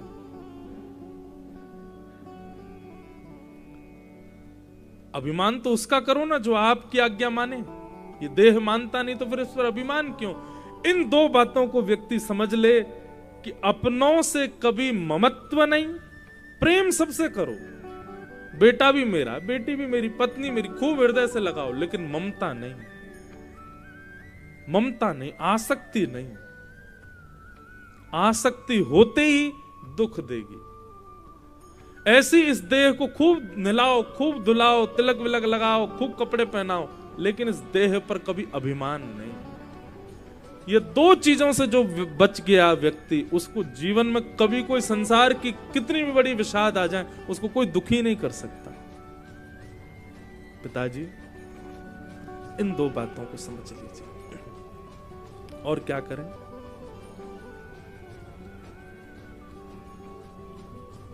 धर्म भजस्व सततम त्यज लोक धर्मान, सेवस्य साधु पुरुषाम जहि काम तृष्णाम, अन्यस्य दोष गुण चिंतन माशु मुक्त्वा, सेवा कथा रसमहो नितराम पिबत्वम्। और क्या करें?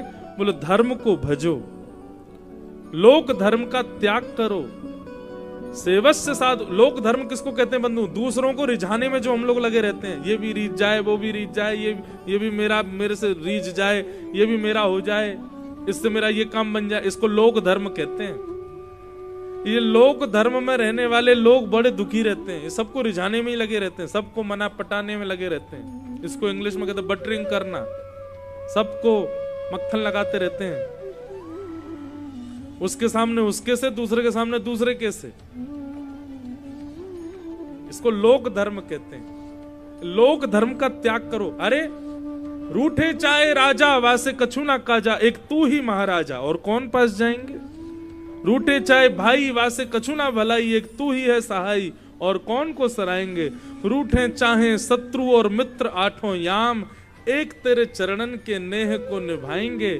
जग सारा झूठा, एक तू ही है अनूठा, रूठ जाए चाहे सारा जग पर तू ना रूठा चाहे। नाथ आप कभी मत रूठो, बाकी शायद कोई रूठ जाए।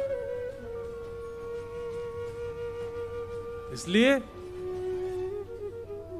ये जो लोक धर्म है ना, सबको रिझाने पटाने में जो हम लगे रहते हैं, इनको रिझाओ, इनको मनाओ, ये इनको प्रसन्नता हो, ऐसी क्रियाएं करो, ये रीझ जाए आपसे।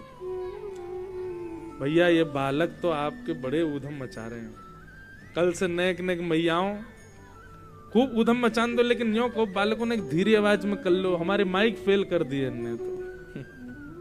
एक तो क्या है, सर्दियों में कथा होती है ना, पंखे और कूलर भी नहीं कि उनमें इनकी आवाज दब जाए।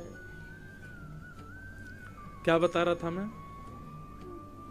एक बार मीराबाई गोवर्धन गई और श्री गिरिराज जी के सामने, श्रीनाथ जी के सामने ऐसा नृत्य किया, ऐसा नृत्य किया, ऐसा नृत्य किया मीराबाई ने कि गुसाई जी बड़े प्रसन्न हो गए। और गुसाई जी ने प्रसन्न होकर ठाकुर जी की गले की माला और बीड़ा भोग लाकर के मीराबाई को पहना दी। ठाकुर जी की निज गले की माला सबको नहीं दी जाती, लेकिन मीराबाई को दे दी। तो ये देख करके वहां बैठे कई दर्शनार्थियों को लगा, अरे राम राम, बताओ ये गवैयाओं को, नचैयाओं को कुछ भी दे दे। ठाकुर जी की माला नचैया को दे दी, ए नाचने वाली को दे दी। ठाकुर जी की बीड़ा प्रसादी ऐसे गाने नाचने वाली गली मोहल्लों में उसको दे दी। लोगों की बात जब गुसाई जी के पास पहुंची तो गुसाई जी ने सबको बुलाया, बोले तुम लोग क्या बोल रहे थे? मीराबाई को हमने माला दी थी, तुम कहते हो नचैया को गा। अरे जब वो आंगन में नृत्य कर रही थी तो तुमको नाचने वाली दिख रही थी, पर उसी समय जब मैंने ठाकुर जी की ओर देखा ना तो ठाकुर जी की दतुइयां, दांत दिख रहे थे, इतने मुस्कुरा रहे थे, ठाकुर जी प्रसन्न हो गए थे उसके नृत्य को देख करके। वो नृत्य तुम लोगों को रिझाने के लिए नहीं कर रही थी, वो नृत्य ठाकुर जी को रिझाने के लिए कर रही थी। मैंने श्रीनाथ जी के पहली बार 2 दांत देखे, प्रसन्न थे वो, इसलिए मैंने गले की माला उतार के उसको पहना दी, क्योंकि उसकी क्रिया में दूसरों की रिझवार नहीं थी, उसकी क्रिया में ठाकुर जी की रिझवार थी। इसलिए भैया ये लोक धर्म छोड़ो, संसार को रिझाने में काहे को लगे हुए? जे रीझे वो रीझे, ये भी पट जाए वो भी पट जाए, काहे को?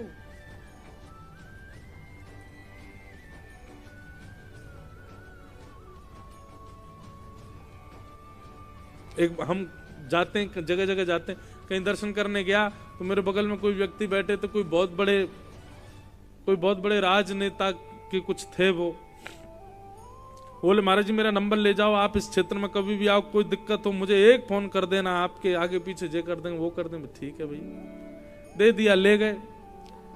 3-4 साल बाद वो फिर मिल गया, बोले आपने महाराज जी कभी फोन ही नहीं किया मुझे। अरे आप आते हैं इतना क्षेत्र में, कभी बोल दिया करें कोई सेवा।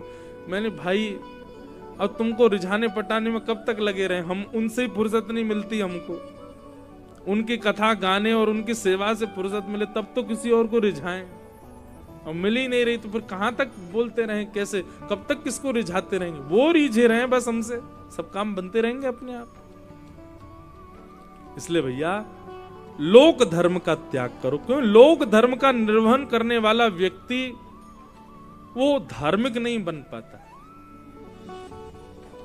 इसलिए धर्मम भजस्व सततम त्यज लोक धर्मा, सेवस्य साधु पुरुषाम जहिकाम तृष्णाम, अन्यश्च दोष गुण चिंतन माश मुक्त्वा, सेवा कथा रसमहो नितराम पिबत। पिताजी दूसरों में दोष गुण देखना बंद कीजिए, ये दुख का कारण अहमत्व और ममत्व 2 क्रियाएं हैं। कथा सुनते सुनते इन दोनों को कम कीजिए और भगवत धाम की प्राप्ति कीजिए। और श्री आत्मदेव जी ने भागवत जी का आश्रय लेकर के भगवत धाम की प्राप्ति की। यहां धुंधुकारी को वैश्याओं ने मार दिया तो वो एक प्रेत बन गया। महाराज गया जी में श्राद्ध कर दिया उसका, लेकिन तब भी प्रेत योनि से मुक्त नहीं हुआ। क्यों नहीं हुआ? अब ऐसा अगर कहते हैं तो गया जी के श्राद्ध की महिमा खत्म हो जाती है। इसलिए नहीं हुआ क्योंकि धुंधुकारी का असली नाम गोत्र ये था ही नहीं, वो तो किसी और का बेटा था।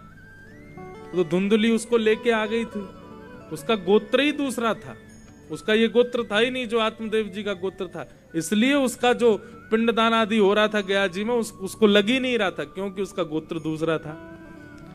तब क्या करें भैया, अब कैसे प्रेत योनि से मुक्त होगा? इसका तो असली गोत्र भी नहीं पता ही नहीं है किसका बेटा है। तब प्रेत योनि से मुक्त करने के लिए श्री गोकर्ण जी महाराज ने सूर्य की उपासना की और सूर्य नारायण से पूछा कि धुंधुकारी को प्रेत योनि से कैसे मुक्त किया जाए। तब सूर्य नारायण भगवान ने गोकर्ण जी महाराज को आज्ञा देते हुए कहा, श्रीमद् भागवतान मुक्ति सप्ताहम वाचनम कुरु इति सूर्यः वचः सर्वै धर्म रूपम तु विश्रुतम। आप श्रीमद् भागवत की कथा कराओ, उस भागवत की कथा से चाहे गोत्र याद ना हो, चाहे उसके कुल खानदान का पता ना हो, कितनी भी, अरे कोई किसी का नाम लेकर के उसको प्रेत योनि से मुक्त नहीं। निश्चित मानिए आपके इस गुना के इस क्षेत्र में कथा चल रही है, यहां से 100 योजन दूरी तक भी जितने प्रेत होंगे वो भी इस कथा से मुक्त हो रहे होंगे। ये कथा का प्रभाव है। आप लोग यहां से कथा सुनकर के जैसे ही बाहर जाएंगे, जितनी वायु आपका स्पर्श करेगी बाहर की, उन वायु में छोटे छोटे छोटे प्रेत भी आपका स्पर्श करेंगे, वे भी मुक्त हो जाएंगे। यह भागवत का प्रभाव। तो ऐसी भागवत की कथा कराओ। स्वयं सूर्य नारायण भगवान ने आज्ञा करके कहा कि भागवत की कथा कराओ। भागवत की कथा सुनने से वो तो मुक्त हो ही जाएगा, तुम्हारे गांव देश के जितने भी प्रेत हैं सब मुक्त हो जाएंगे। जो भयंकर बंधुओं, प्रेत कैसे बन जाता है व्यक्ति? भजन बिन नर मर गट के भूत। जो व्यक्ति भजन नहीं करता, कथा नहीं सुनता, कभी भगवान को प्रणाम नहीं करता, संतों को वंदन नहीं करता, एक बार भी अपने जीवन में कभी तिलक माथे पर नहीं लगाता, कंठी माला गले में नहीं पहनता, ऐसे व्यक्ति के जब प्राण निकल जाते हैं वही भूत बन जाता है फिर। और भूत योनि का मतलब क्या है पता है? जिसको नरक में भी जगह नहीं मिलती वो भूत बनता है। समझ रहे हैं? मरने के बाद में या तो स्वर्ग मिल गया या नरक मिल गया, बहुत भजन किया हो तो वैकुंठ मिल गया। लेकिन जिस व्यक्ति के लिए नरक के द्वार भी नहीं खुलते, वो क्या करता है? वो फिर इसी पृथ्वी पर भूत बन के भटकता है। सबसे बुरी योनि है भूत की। ऐसे भूत प्रेतों को भी भागवत की कथा सुना दी जाए और जिस क्षेत्र में कथा हो जाए, 100 योजन दूर तक भी जितने प्रेत होंगे, जो किसी वृक्ष पर बैठे हों, कहीं पर गड़े हुए हों, कुछ भी किसी भी स्थिति में हों, भागवत की कथा की ध्वनि जैसे ही वहां तक पहुंचेगी, या भागवत कथा सुनने वाले श्रोता भी यदि उस मार्ग से निकल गए, निश्चित है वो मुक्त हो जाएंगे। तब भागवत की कथा हुई। 7 दिन की कथा सुनकर के धुंधुकारी जो प्रेत बन गया था, वो शंख चक्र गदा पद्म धारण करके दिव्य रूप में प्रकट हो गया। स्वर्ग से विमान उसको लेने के लिए आया। विमान में बैठ कर के वो भगवत धाम को प्रस्थान कर गया। बोलो भागवत महापुराण की जय। इसलिए भैया ये भागवत जी की महिमा है कि भागवत श्रवण से अत्यंत भयावह प्रेत योनि में बैठा हुआ वह प्रेत भी मुक्त हो जाता है। ऐसी भागवत जी को हम बारंबार प्रणाम करते हैं। बोलो भागवत महापुराण की जय। हरि शरणम हरि शरणम हरि शरणम हरि शरणम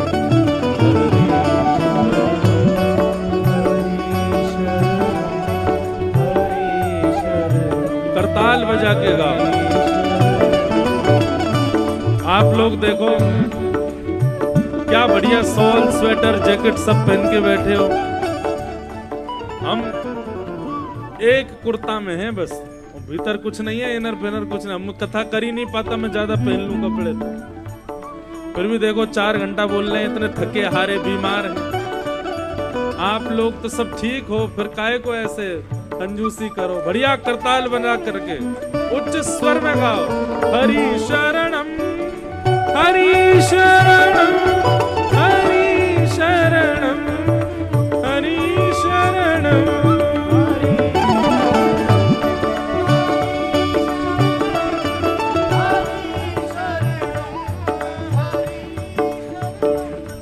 हरि शरणम हरि शरणम